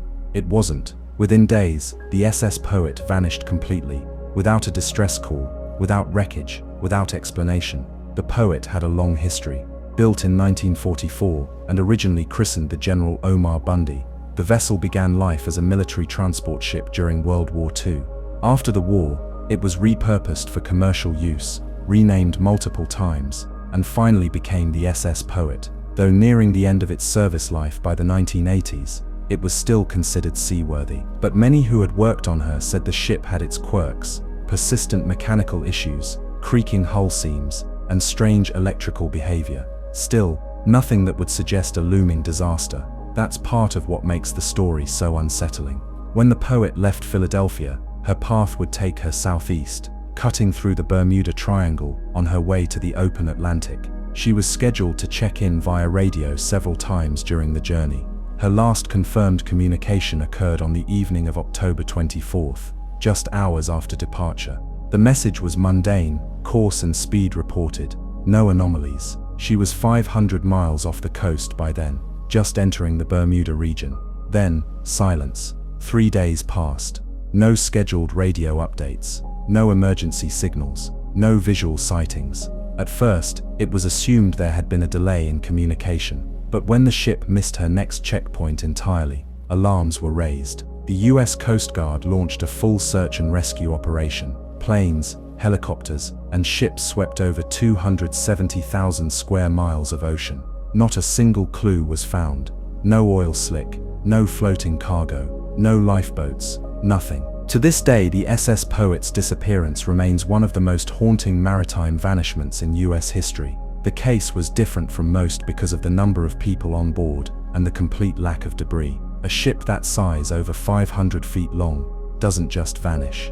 If it sank suddenly, something should have surfaced. If it broke apart in rough seas, fragments of hull or cargo should have been scattered. Yet not even a single grain sack washed ashore. Families of the crew were devastated. Their sons, brothers, and fathers had been swallowed whole by the Atlantic, without warning, without closure. What deepened the mystery was that weather reports showed calm seas at the time. There were no storms, no rogue waves logged, no signs of a collision, and the ship's course was known. Its departure was carefully recorded, and its destination was clear. The triangle through which it passed had long been associated with disappearances, but few expected something so large, so recent, and so well monitored to vanish without a whisper.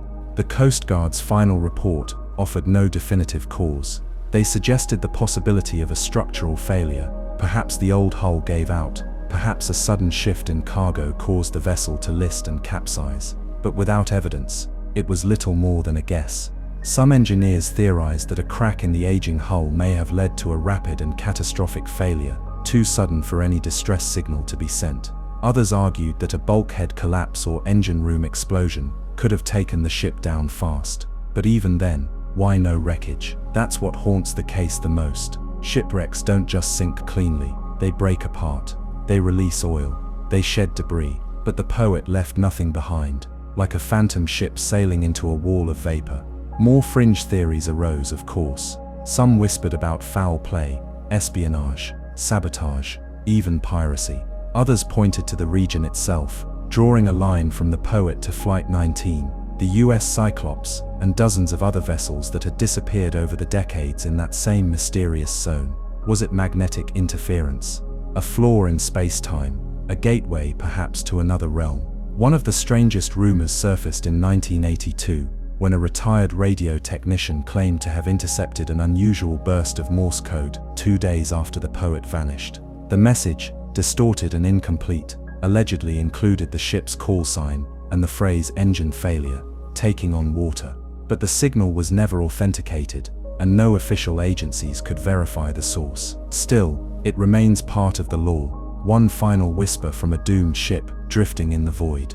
In the years that followed, families pushed for answers, lawsuits were filed, congressional hearings were held, but nothing conclusive ever emerged. The Poet became more than a tragedy. It became a ghost story, a modern-day Flying Dutchman. Some merchant marine captains still speak of her in hushed tones, warning rookies not to dismiss the old tales of the Bermuda Triangle. Not because they believe in curses, but because they know the ocean does not always give up what it takes. To this day, the Poet's name is etched in bronze at the American Merchant Marine Memorial in Washington, D.C.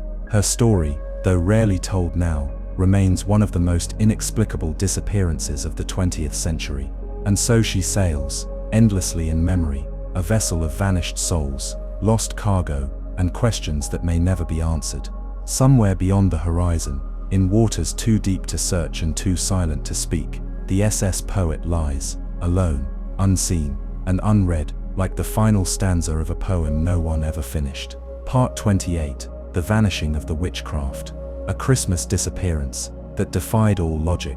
On the evening of December 22, 1967, just as the city of Miami was beginning to glitter with Christmas lights and warm holiday songs drifted through the humid Florida air, a small but sturdy cabin cruiser named Witchcraft slipped away from a private dock. It was a peaceful night, with calm seas and mild weather, the kind that lured thousands of vacationers to Florida's southern coast every winter. Aboard the vessel were two men, Father Patrick Horgan, a respected local Catholic priest, and the boat's owner, Dan Barak, a wealthy businessman known for his taste in elegant yachts and fine craftsmanship. Their plan was simple. They weren't setting off for a long voyage, nor heading into deep waters.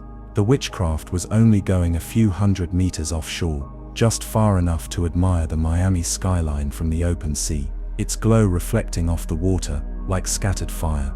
They had even left most of their belongings behind, including heavy clothing, supplies, and any indication of long-distance travel. This was a short outing, quiet, safe, beautiful, but the Witchcraft never came back. At exactly 9 p.m., just minutes after anchoring about a mile offshore near buoy number 7, Barak radioed the Coast Guard. He sounded calm. There was no panic in his voice. He explained that they had felt a slight bump, possibly something brushing against the hull, and that they may have struck a submerged object. He emphasized that there was no real danger. The vessel wasn't taking on water, they weren't in distress, and they simply wanted to be towed back as a precaution. In fact, Barak was so confident in the ship's stability that he mentioned they'd wait with the running lights on. The Witchcraft was equipped with life jackets, emergency gear, and a special flotation design that made her virtually unsinkable. According to marine inspection logs, even with a breach in the hull, the boat should have remained afloat indefinitely. Within 6 minutes, the Coast Guard dispatched a patrol boat. In ideal conditions, they expected to reach the Witchcraft's last known location in under 20 minutes. But when they arrived, there was nothing. No boat, no floating debris, no flares, no lights. The sea was eerily still, as if the boat had never existed. The search intensified instantly. What was meant to be a minor recovery now turned into a full-scale rescue operation. The area where the Witchcraft had last checked in was searched exhaustively through the night. The Coast Guard covered a 1,200 square mile radius in the first 24 hours, an area far wider than the vessel could have drifted given the conditions. Additional aircraft and helicopters joined in, scanning from above, using infrared to detect any floating bodies, boats, or heat signatures. But no oil slick, no life jackets, no splinters of wood, no sign of any living soul was ever found. It was as if the sea had swallowed the Witchcraft whole, and it made no sense. The vessel had no time to drift far. The radio call had been clear, calm and casual. There was no panic in Barak's voice, only the tone of a man exercising caution, not one facing immediate disaster. If something catastrophic had happened, it would have had to occur in the tiny window between the distress call and the arrival of the rescue vessel, a matter of minutes.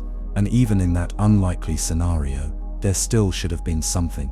A flare, floating seat cushions, disturbances in the water, but the ocean was smooth, undisturbed. Even more baffling was the nature of the Witchcraft itself. This wasn't a fragile rowboat or a rickety old barge. It was a luxury yacht equipped with flotation foam, a material specifically designed to keep the vessel afloat even in the event of severe hull damage. It was nearly impossible to sink it. In fact, the Witchcraft had passed several marine inspections for durability and safety. It should have been visible for hours, if not days. Even if it had capsized, this left investigators grasping for possibilities. One theory proposed a sudden and powerful underwater explosion, perhaps a pocket of gas released from the seabed, like the kind that had been occasionally observed in the region.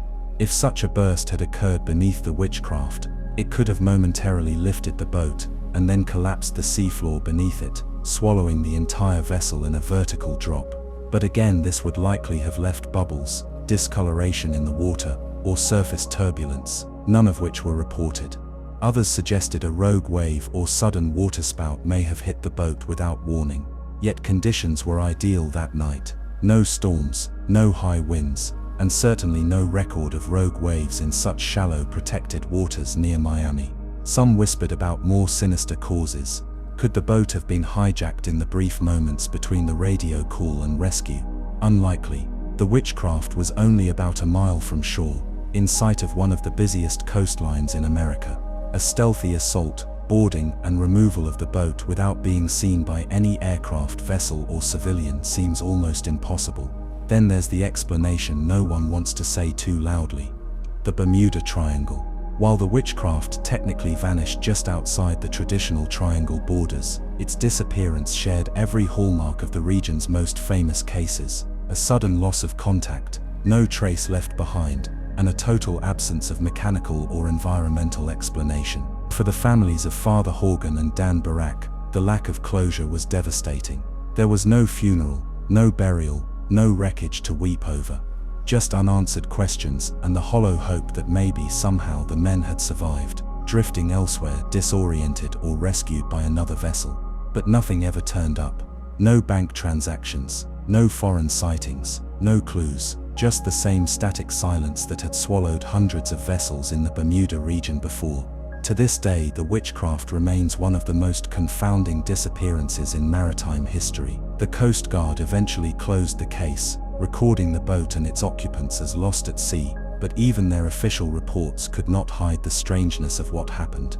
They knew this was no ordinary loss. Sometimes, the sea keeps her secrets. And on that quiet Christmas week in 1967, just 1 mile from land, under the blinking lights of Miami's shoreline, a boat simply vanished into the dark. Part 29. The last transmission of the SS Cotopaxi. A ghost ship's return. In the vast annals of ships lost to the sea, few names stir as much eerie fascination as the SS Cotopaxi.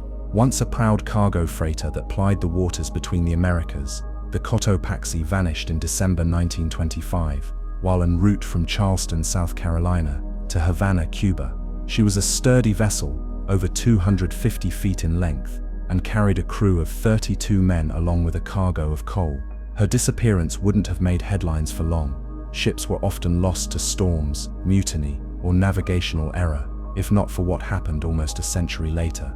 For what began as a tragic footnote in maritime history, slowly morphed into one of the most chilling ghost stories tied to the Bermuda Triangle. The Cotopaxi set sail on November 29, 1925, under the command of Captain W.J. Meyer. Her route was a familiar one, cutting diagonally through what would later be dubbed the Bermuda Triangle. Though the term didn't exist at the time, sailors were already wary of the strange and sudden storms known to brew in the region. The voyage was expected to last only a few days, but on December 1st, just 2 days after departure, all communication from the Cotopaxi ceased. There was no mayday, no sign of distress, no indication that anything had gone wrong. The ship was gone. Not a single crew member was ever seen again. The weather that day had reportedly grown volatile, with reports of high waves and powerful winds. Investigators at the time assumed the vessel had succumbed to the storm, capsized by the weight of her coal, perhaps, or overwhelmed by an unexpected squall. But for decades, no wreckage was found, no lifeboats, no debris, no human remains. She had simply disappeared, lost somewhere in the expanse between Florida and Cuba. That would be the end of the story, if not for what happened in 2015. Off the coast of Cuba, nearly 90 years later, Cuban border authorities spotted something strange on their radar. An unmarked ship was drifting into restricted waters. It wasn't broadcasting any signals, nor responding to hails. A patrol boat was dispatched to intercept. As the officers approached, they were stunned. The ship before them looked ancient, rusted, weathered by salt and time, its hull covered in algae and corrosion. There were no signs of life on board. The name painted in fading white letters on the side was unmistakable: SS Cotopaxi. Inside, the patrol found only silence. The wheel was unmanned. The bridge was empty. Charts and navigational equipment sat frozen in time. untouched since the 1920s.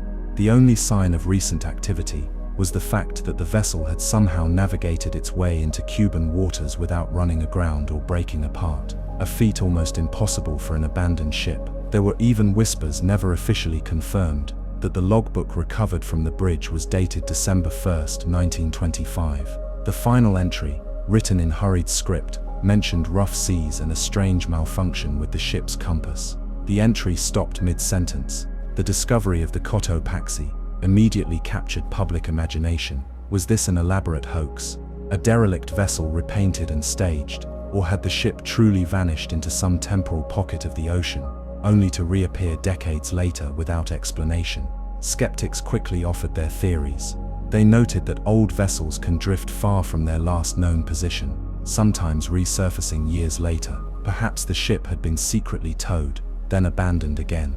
Others speculated that the rusting vessel found in Cuba may have simply been misidentified. After all, the original Cotopaxi had never been found. Who could say what it really looked like after all these years? But proponents of the Bermuda Triangle theory saw the incident as a chilling confirmation of the region's reputation.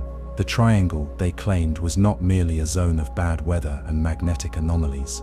It was a place where time itself could fracture, where ships vanished not just from space but from time. The Cotopaxi, in this view, had not drifted for 90 years. It had been plucked out of reality and then dropped back into it, untouched and unaged, a maritime ghost stepping out of the mist. And there were other details that fueled the fire. Some of the officers who boarded the ship reportedly experienced severe nausea and disorientation once inside. A few refused to return for a second inspection. Others claimed the compasses aboard their own vessels spun erratically as they approached the derelict. These reports were never officially confirmed by the Cuban government, but the rumors spread like wildfire online. Marine historians tried to calm the excitement. The Cotopaxi, they argued, may have sunk in shallow waters and been refloated by storms or shifting sands. It may have been salvaged and re-abandoned multiple times over the decades. But even they could not explain how the ship had arrived without any crew, propulsion, or power, and seemingly without touching a port in nearly a century. The ghost ship was eventually towed to shore, where it was quietly locked behind military fences. Access was denied. Investigations were not made public, and slowly, as the story began to fade from news cycles, the ship itself vanished once again, this time from public view. To this day, no one knows for certain what happened to the SS Cotopaxi. Did it really sink in 1925, only to be resurrected 90 years later? Or was it a case of mistaken identity? What became of its crew, and why was its last radio transmission so incomplete? In the Bermuda Triangle, the line between sea and story blurs more than anywhere else on Earth. The Cotopaxi reminds us that sometimes, the past doesn't stay buried. Sometimes it returns, rusted and silent, drifting back into our world like a forgotten memory rising from the depths. And as it glided into Cuban waters in 2015 with no hands at the helm and nothing but ocean in its wake, the Cotopaxi became more than just a lost ship.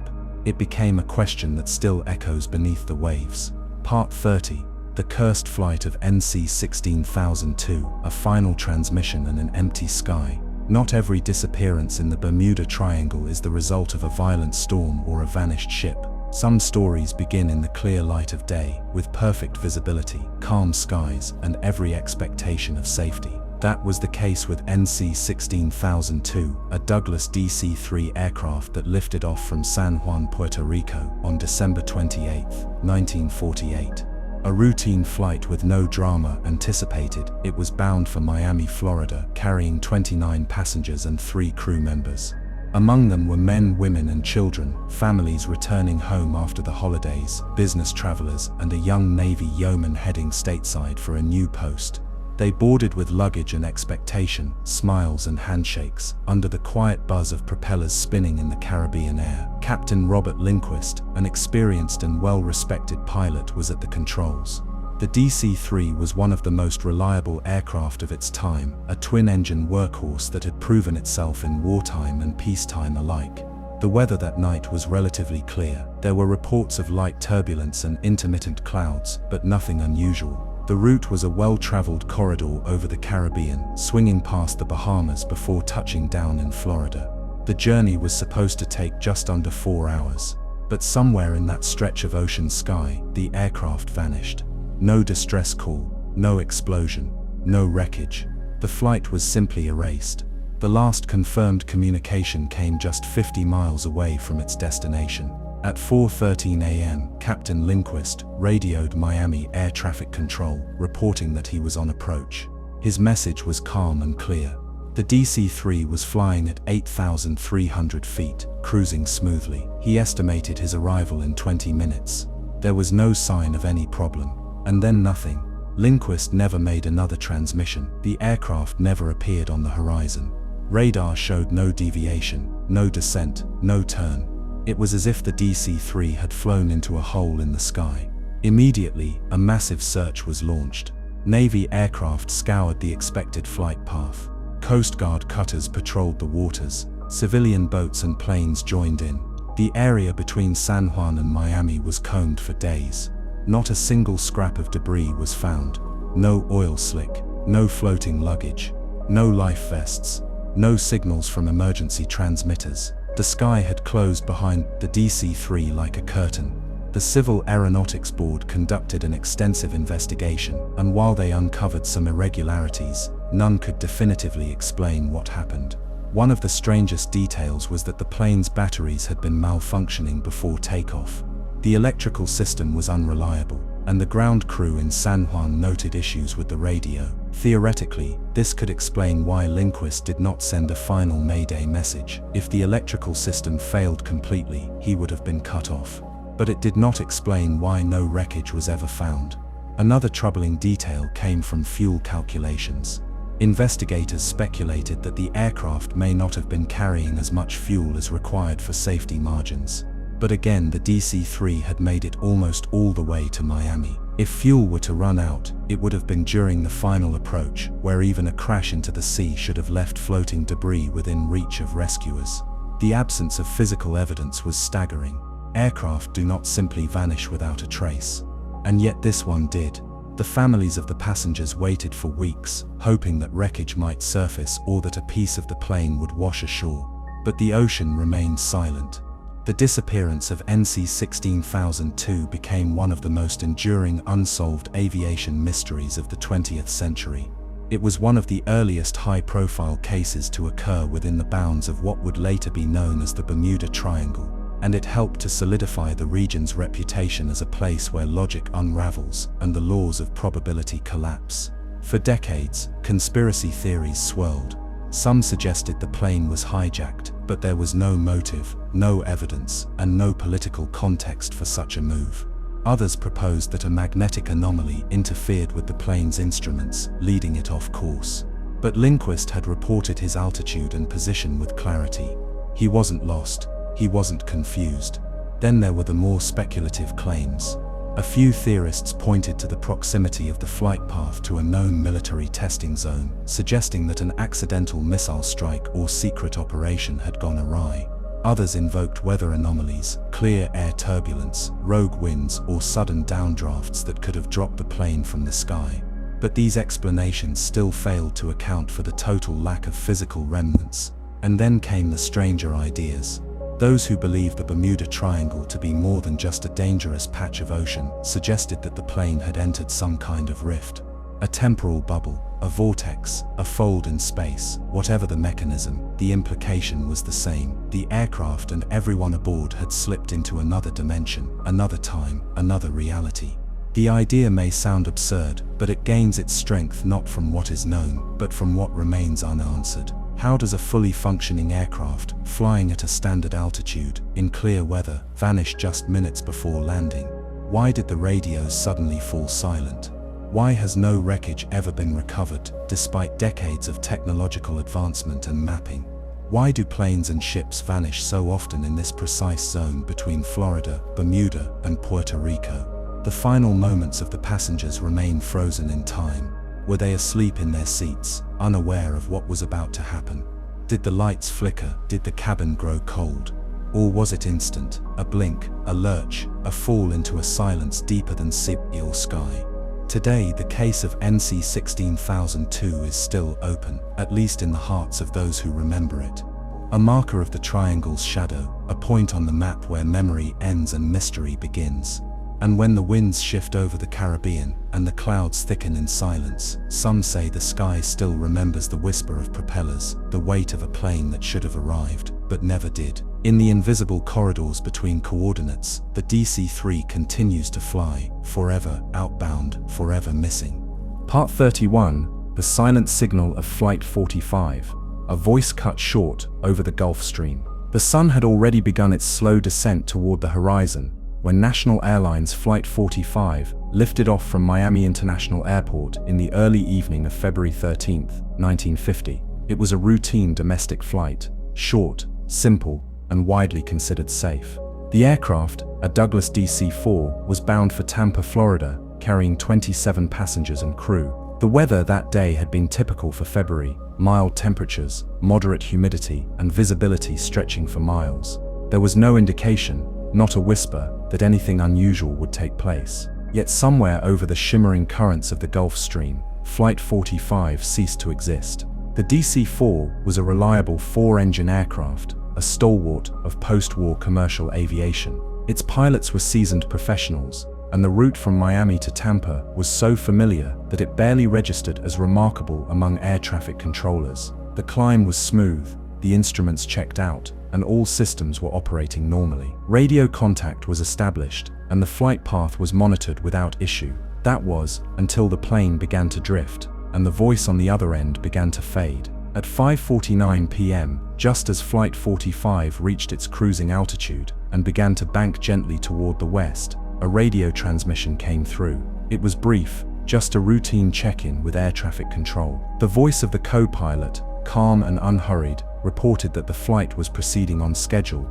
weather was favorable, and no irregularities had been observed. There was no urgency in his voice, no hint of distress. This would be the last message ever received. Minutes passed, and then the silence became suspicious. Radar showed the plane's blip blinking steadily, then stuttering, then vanishing entirely from the screen. At first, it was assumed to be a simple radar anomaly. These things happened occasionally over open water, particularly in areas where atmospheric interference or surface reflections confused the sensors. But when repeated attempts to re-establish radio contact failed, alarm bells began to ring. An emergency dispatch was issued. The Coast Guard was alerted. The Air Force scrambled search planes. By the next morning, a full-scale search and rescue operation was underway across the stretch of water between Miami and Tampa Bay. Dozens of aircraft combed the skies. Boats fanned out across the currents of the Gulf Stream. Thousands of square miles were scanned from air and sea,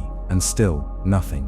Not a single piece of debris, no floating seat cushions, no oil slick, no luggage. The DC-4 had vanished into the ether with all 27 souls on board. Its disappearance was complete, uncanny in its precision. Investigators launched a formal inquiry. They examined the aircraft's maintenance logs, the pilot's flight history, the weather reports, and even potential sabotage. The mechanical systems of the DC-4 had been in good condition. There had been no reports of turbulence, lightning, or storm fronts. The pilots had no known issues. There was no flight plan deviation, no hijacking, no distress call, just silence, just absence. The only oddity, noted by an air traffic operator in the final minutes before the flight disappeared, was an almost imperceptible static distortion that cut across the transmission like a ripple. A faint warble, like a signal being drawn out and stretched before it snapped. It wasn't alarming in real time, but in retrospect, it gained significance. Some believed it was the last breath of a failing radio system.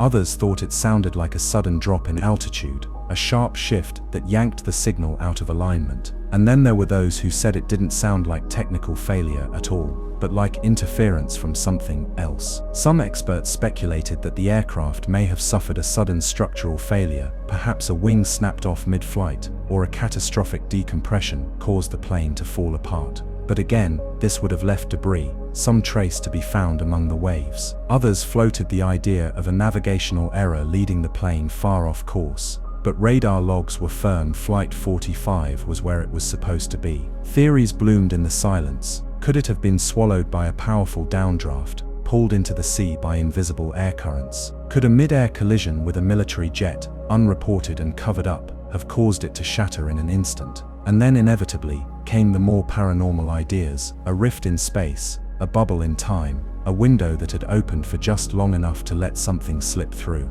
The region where Flight 45 vanished lies within the eastern edge of the Bermuda Triangle. The Gulf Stream there moves swiftly, warm waters churning over cooler depths, creating unpredictable eddies and sudden fogs. Magnetic anomalies have been documented in that corridor, where compasses behave erratically, spinning without cause. For decades, this stretch of sky has been whispered about in aviation circles. Pilots speak of a strange pressure, a sudden drop in air density, or a chill that creeps into the cockpit despite summer heat. No instruments detect these feelings, but those who've flown it know something feels off. No wreckage was ever recovered, no bodies were ever found, and to this day, the disappearance of Flight 45 remains officially unsolved. Families received only letters of condolence and final settlement payments. There was no funeral, no final resting place, only the open water and unanswered questions. What might those final moments have been like? Did the passengers sense the shift? Did the lights flicker? Did the engines hum just a little too loud? Or did everything simply stop?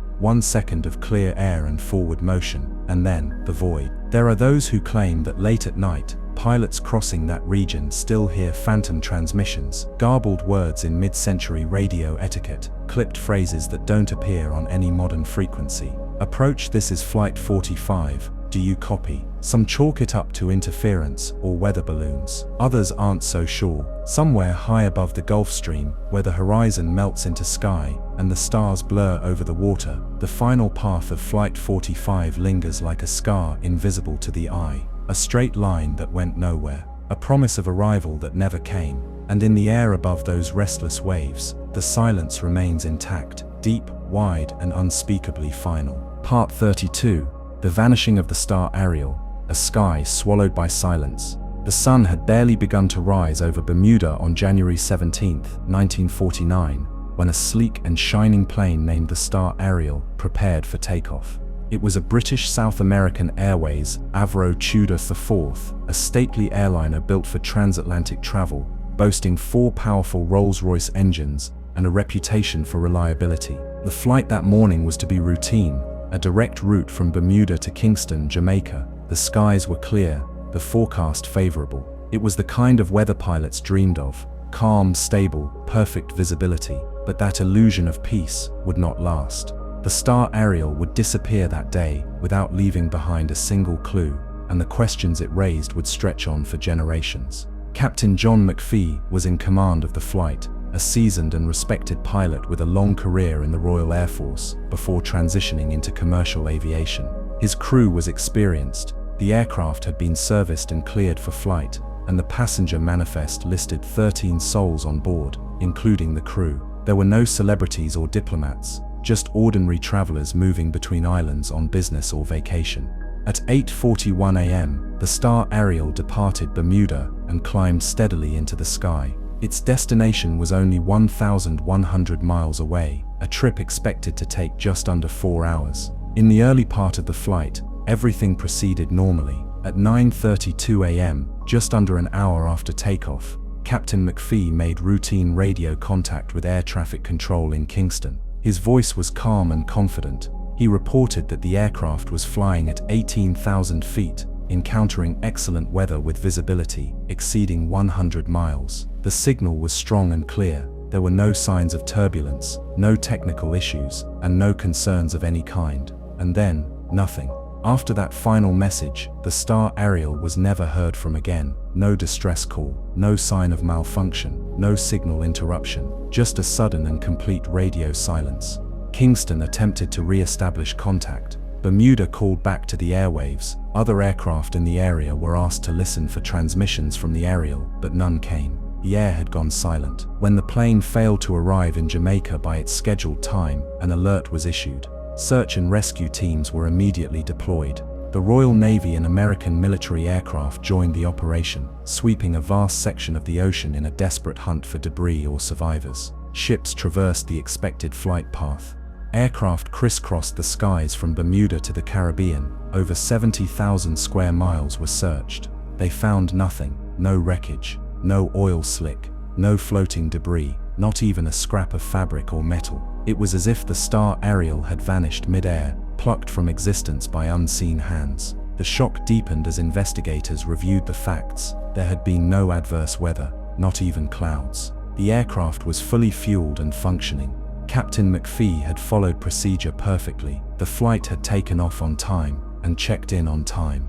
Yet somehow, in an empty, cloudless sky, it had disappeared without explanation. No one had seen it fall. No one had heard it break apart. No one ever saw it again. Conspiracy theories began to surface almost immediately. Some believed the aircraft had been sabotaged, though no motive or suspects ever emerged. Others speculated about a structural failure at high altitude, perhaps due to some unseen manufacturing defect or metal fatigue. But even in such a scenario, debris would have scattered across the ocean surface. The water was calm that day, an easy search environment. Still nothing appeared.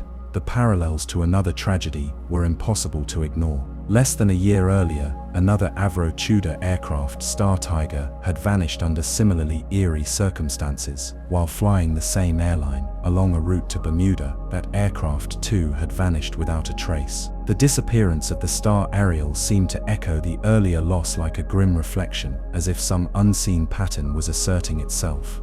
British authorities launched a full-scale investigation, determined to prevent speculation from spiraling out of control, but their efforts only deepened the mystery. They discovered that, in the minutes after the Star Ariel's last transmission, no other aircraft in the area had experienced communication issues. The weather remained completely stable for the entirety of the flight window. Even more puzzling was the plane's altitude, 18,000 feet. This was a cruising height well above any sudden wind shear or freak wave. If something had gone wrong, there should have been time for a mayday call, but there had been no such call.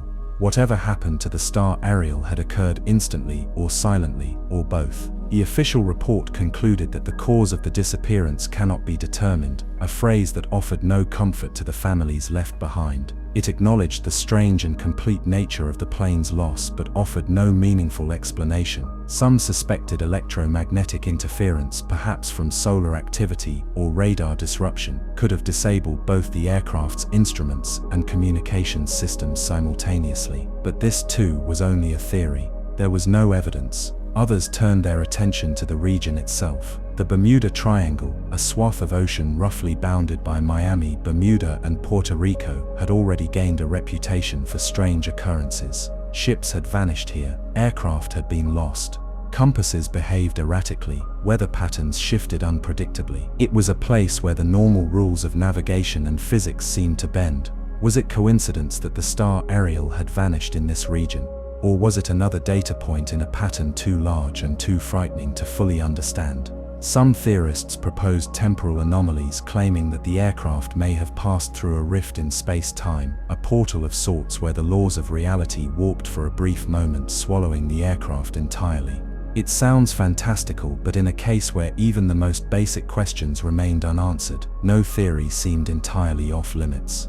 Others whispered about the presence of unknown forces, perhaps advanced technology beneath the ocean, perhaps something watching from above. Had the Star Ariel encountered something beyond human understanding? Had it crossed into a place where no radio could reach and no searchlight could find? The Star Ariel's disappearance has never been resolved. Decades later, the ocean still holds its silence. The sea that day was mirror calm, the sky open and clear, and yet a plane, massive, solid and real, vanished as completely as a shadow. No wreckage has ever been found. No message has ever been decoded. The passengers are listed as lost, a word that feels far too small for what truly happened. The flight path of the Star Ariel now lives in maps drawn in fading ink, in cold black boxes of archived transmissions, and in the dreams of those who remember hearing the news. It was meant to be a normal journey. It became one of the most enduring mysteries in aviation history, and so the air over Bermuda remains watchful, quiet, waiting, because somewhere above those gentle waves the ghost of the Star Ariel still flies. Part 33. The radio distress signal that came from nowhere. In the early summer of 1964, the United States Coast Guard station in San Juan, Puerto Rico, received a distress call that would never be fully explained. It was the kind of message that sets off alarms and adrenaline, a voice crackling over the airwaves in a thick veil of static, reporting that a small pleasure craft named the Witchcraft had struck something near the edge of the Bermuda Triangle. The message was faint, distorted, and difficult to interpret, but it was unmistakably human. The voice sounded panicked. The man said they were taking on water. Then there was a burst of garbled noise, like the signal had been suddenly swallowed, and the transmission cut off mid-sentence. No one ever heard from the vessel again. At first, the call was treated like any other emergency. The Coast Guard sprang into action. They traced the signal's origin to somewhere between Puerto Rico and the Virgin Islands, off the northeastern edge of the infamous triangle. Within minutes, a rescue operation was underway. Aircraft were dispatched. Patrol boats combed the waters. But as they drew closer to the coordinates triangulated from the distress call, something strange happened. The ocean was empty, utterly empty. Not just of the Witchcraft, but of any wreckage, life raft, oil slick, or floating debris. There wasn't even the glint of broken glass or wood planks in the sunlit water. It was as if the vessel had never existed at all.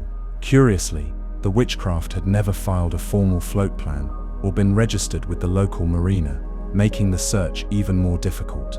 Authorities scoured radio logs and regional communications. They checked fuel docks, departure slips, and radar activity. Nothing. The name of the boat didn't appear on any lists. No other boats had reported seeing it, but multiple technicians at the San Juan station confirmed the call had been real. It wasn't a prank. It wasn't a false alarm. They all heard the same distress signal. For a while, the case was attributed to a possible hoax or mistaken identity. Perhaps someone was using old radio equipment and playing a sick joke. But the tone of the voice didn't sound rehearsed or artificial. There was fear in it, urgency. And then there was the fact that the voice was never heard again. Whoever made that call had either disappeared or never existed. It wouldn't be the first time the Bermuda Triangle had absorbed something without warning. But the case of the Witchcraft was different from previous disappearances. The ship wasn't logged in any records. Its distress signal came from an unusual frequency, and most unsettling of all, it matched a signal format used by US maritime services during World War II. It was a style of broadcast long since phased out, involving a specific protocol used by vessels equipped with 1940s-era equipment. This opened an even more chilling theory. Had the transmission somehow been a recording, a ghost signal? Could it have been a fragment of time trapped in the atmosphere, bouncing back to Earth years or even decades after it was first sent? Some researchers believe the Bermuda Triangle may act like an electromagnetic mirror, bending, distorting, and even preserving old radio waves like fossils embedded in stone.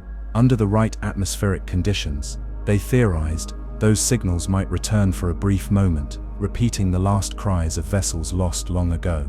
The idea might sound far-fetched, but it's not without precedent. In 1973, NASA engineers studying the ionosphere recorded echoes of radio waves they had sent months earlier.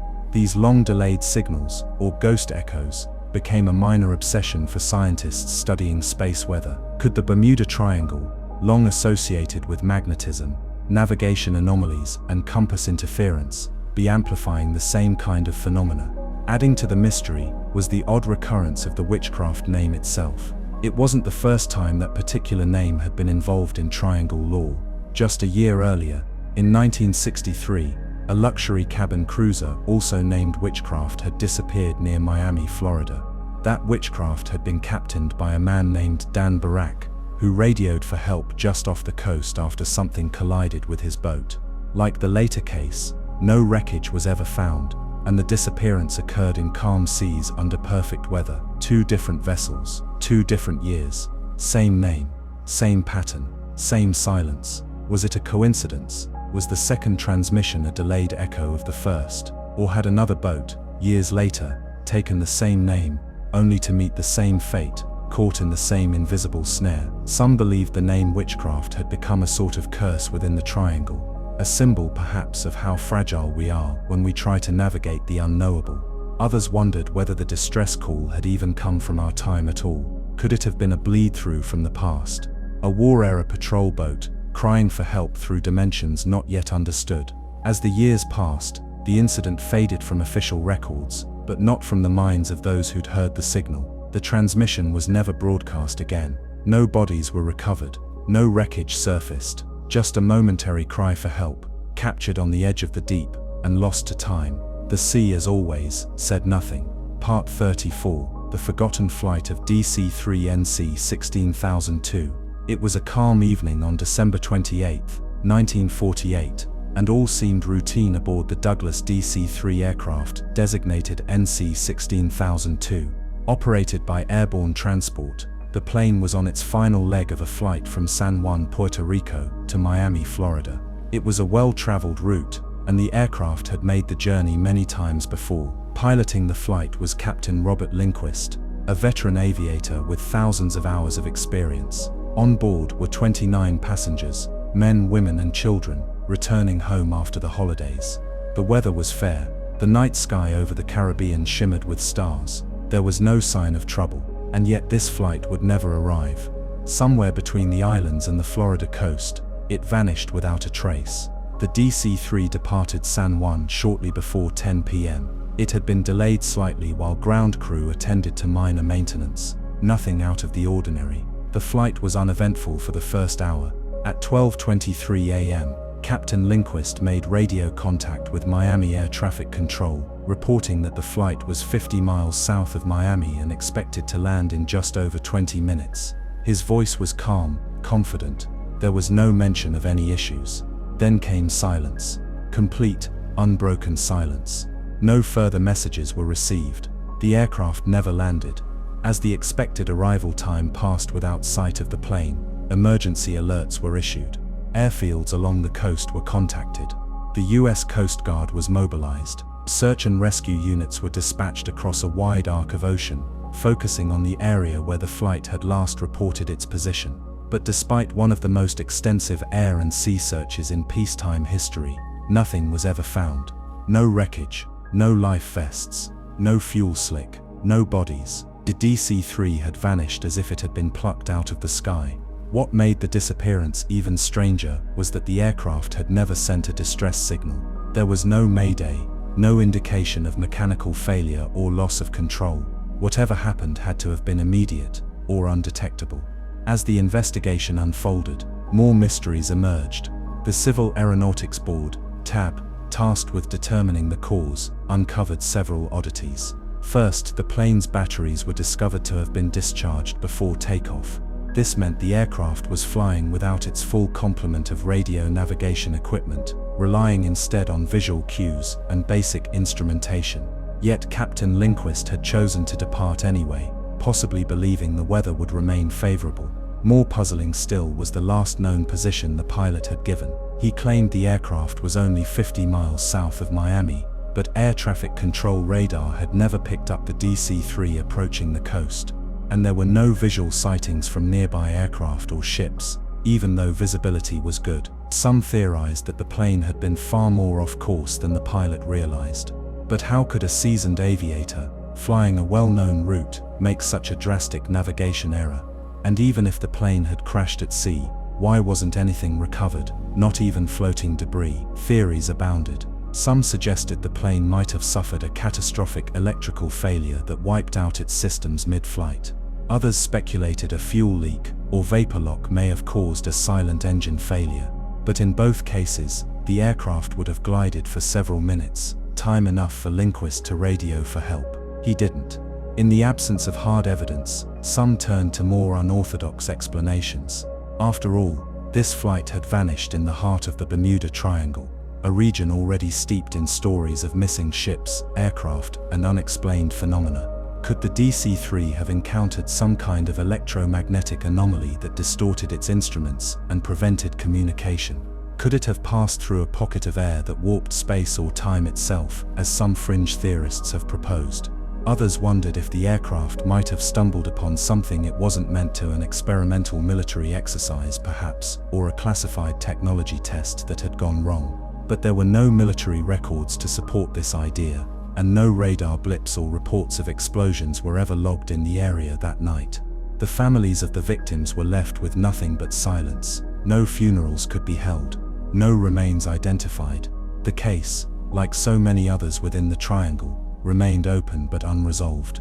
Decades later, the waters south of Florida have been scanned by modern sonar and satellite technology.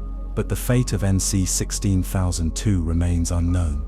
Every now and then, a new expedition will pass over that stretch of ocean and detect something anomalous, an unusual shape on the seafloor, a sonar echo that doesn't match known wreckage, but nothing definitive has ever been found. What makes the case of the missing DC-3 particularly haunting is how ordinary the flight was until the final moment. A clear night, a scheduled route, a final calm transmission, and then erasure, as if the plane and its passengers had been swallowed whole by the sky itself. And in a way, that's what makes the Bermuda Triangle so unsettling.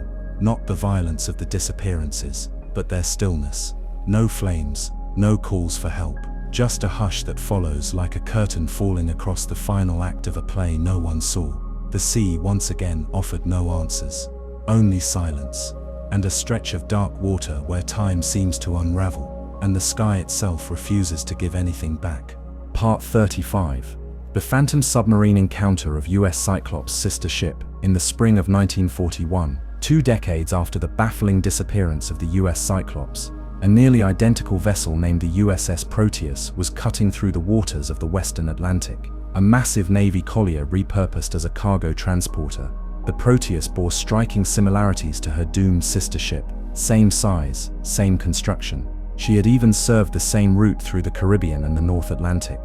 But unlike the Cyclops, the Proteus was equipped with modern communication equipment and updated safety protocols, every precaution meant to avoid the mistakes of the past. And yet what happened next would only deepen the mystery surrounding this class of ships and their tragic fates. The USS Proteus left St. Thomas in the Virgin Islands in late November 1941, fully loaded with a cargo of bauxite ore used in the manufacture of aluminum and bound for the US East Coast. She carried a crew of 58 and had last radioed her position several hundred miles northeast of Puerto Rico, right on the edge of what we now call the Bermuda Triangle. Weather reports indicated fair conditions. Sea swells were minimal. Her route was well established, but she never arrived. The Proteus vanished completely, with no distress call, no debris field, no lifeboats, nothing. It was as if she had been erased from the ocean itself. The immediate assumption, especially in the opening weeks of American involvement in World War II, was enemy action. German U-boats were active across the Atlantic, preying on Allied supply lines. It seemed plausible that a German submarine had torpedoed the Proteus in a surprise attack, sinking her before she had a chance to radio for help. But no German U-boat ever claimed responsibility for her sinking, and none reported being in the area that day. In fact, post-war records from the German Kriegsmarine, declassified decades later, confirmed that no German submarines were operating within hundreds of miles of her last known position at the time of her disappearance. Even stranger, less than a month later, another sister ship, the USS Nereus, also vanished without a trace, while carrying the same cargo along nearly the same route. The Nereus was built to the same specifications, shared the same reinforced hull structure, and had the same communication systems as both the Cyclops and the Proteus. And yet, like the others, she disappeared in the open sea without any warning, with no enemy claim of attack, no signal, and no survivors. 3 ships, all sister vessels, all vanished in the same general region, all carrying bauxite, and all on routes that passed directly through the heart of the Bermuda Triangle. At the time, whispers began to circulate among naval personnel. The ships weren't just unlucky, they were cursed. Superstition gripped the remaining crews of the few surviving Proteus-class ships. Rumors spread that the ore itself was unstable, that it caused some kind of unknown chemical reaction with the ship's steel hull. But no metallurgist could support that claim. Others said it was the weight. The bauxite was so dense that a structural failure could happen silently and suddenly. Yet no signs of stress had been observed before departure. But one theory, more unsettling than the rest, began to take shape quietly in certain circles. The idea that these ships had encountered something in the deep. Not a U-boat, not a storm, but something else. Something no one had yet accounted for. A distortion, a void, a force that seemed to pull things out of reality itself. And then came the report of the phantom submarine. In late 1941, a Canadian merchant vessel operating out of Halifax reported a bizarre sonar contact northeast of the Bahamas. The sonar officer aboard the freighter claimed that they had detected a massive object moving beneath them, twice the size of any known submarine, at speeds no vessel of that time could achieve underwater. The signal blinked into existence just as the ship entered the Bermuda region. It hovered beneath them for 3 full minutes, then vanished at an angle too steep for any known submarine maneuver. The crew dismissed it as a glitch until they learned, days later, that 2 US Navy ships had disappeared in that exact region that same week. Then there was the issue of the magnetic interference. Other vessels passing through the triangle in the days after the Proteus vanished reported erratic compass behavior, as if their navigation equipment had been temporarily scrambled. Some reported hearing low, unidentifiable frequencies humming beneath the hull. Others said the radios emitted bursts of static that seemed almost rhythmic, like a coded signal, before returning to silence. The US Navy never formally acknowledged these accounts, but internal reports, later revealed through Freedom of Information requests, showed multiple instances of ships experiencing similar disturbances in the area during that winter. Yet no conclusions were ever reached. The disappearances remained attributed to unknown causes at sea. Decades later, oceanographers and researchers would scan the seafloor across the suspected route of the Proteus and Nereus. These efforts, involving deep-sea drones and sonar imaging, turned up some intriguing formations: deep trenches, sub-oceanic fissures, sudden drop-offs into underwater canyons that fell thousands of feet with no warning. But no wreckage, no hull fragments, not even a single bolt. One particularly chilling find was the detection of an abnormal magnetic field deep below the ocean floor, like a lingering echo of something that had passed through or resided just beneath. Its intensity peaked in the same corridor where all 3 ships had vanished. And though natural magnetic anomalies are not uncommon, the size and consistency of this field were unique. It pulsed, rhythmically, like a slow heartbeat in the deep. Some believe that the area where the ships vanished might be a kind of natural trap, a place where the Earth's magnetic and gravitational forces collide in such a way that they bend radio waves, distort time perception, and even create physical anomalies. Others lean toward more speculative ideas: interdimensional rifts, time warps, or undiscovered properties of the ocean we're only beginning to understand. But for the families of the 58 souls aboard the Proteus and the dozens more on her sister ships, these theories offer little comfort. What haunts them most is the silence. No message, no trace, only a name etched into the annals of history and the sea itself. In the stillness of that vast sunlit water, you would never know anything was wrong.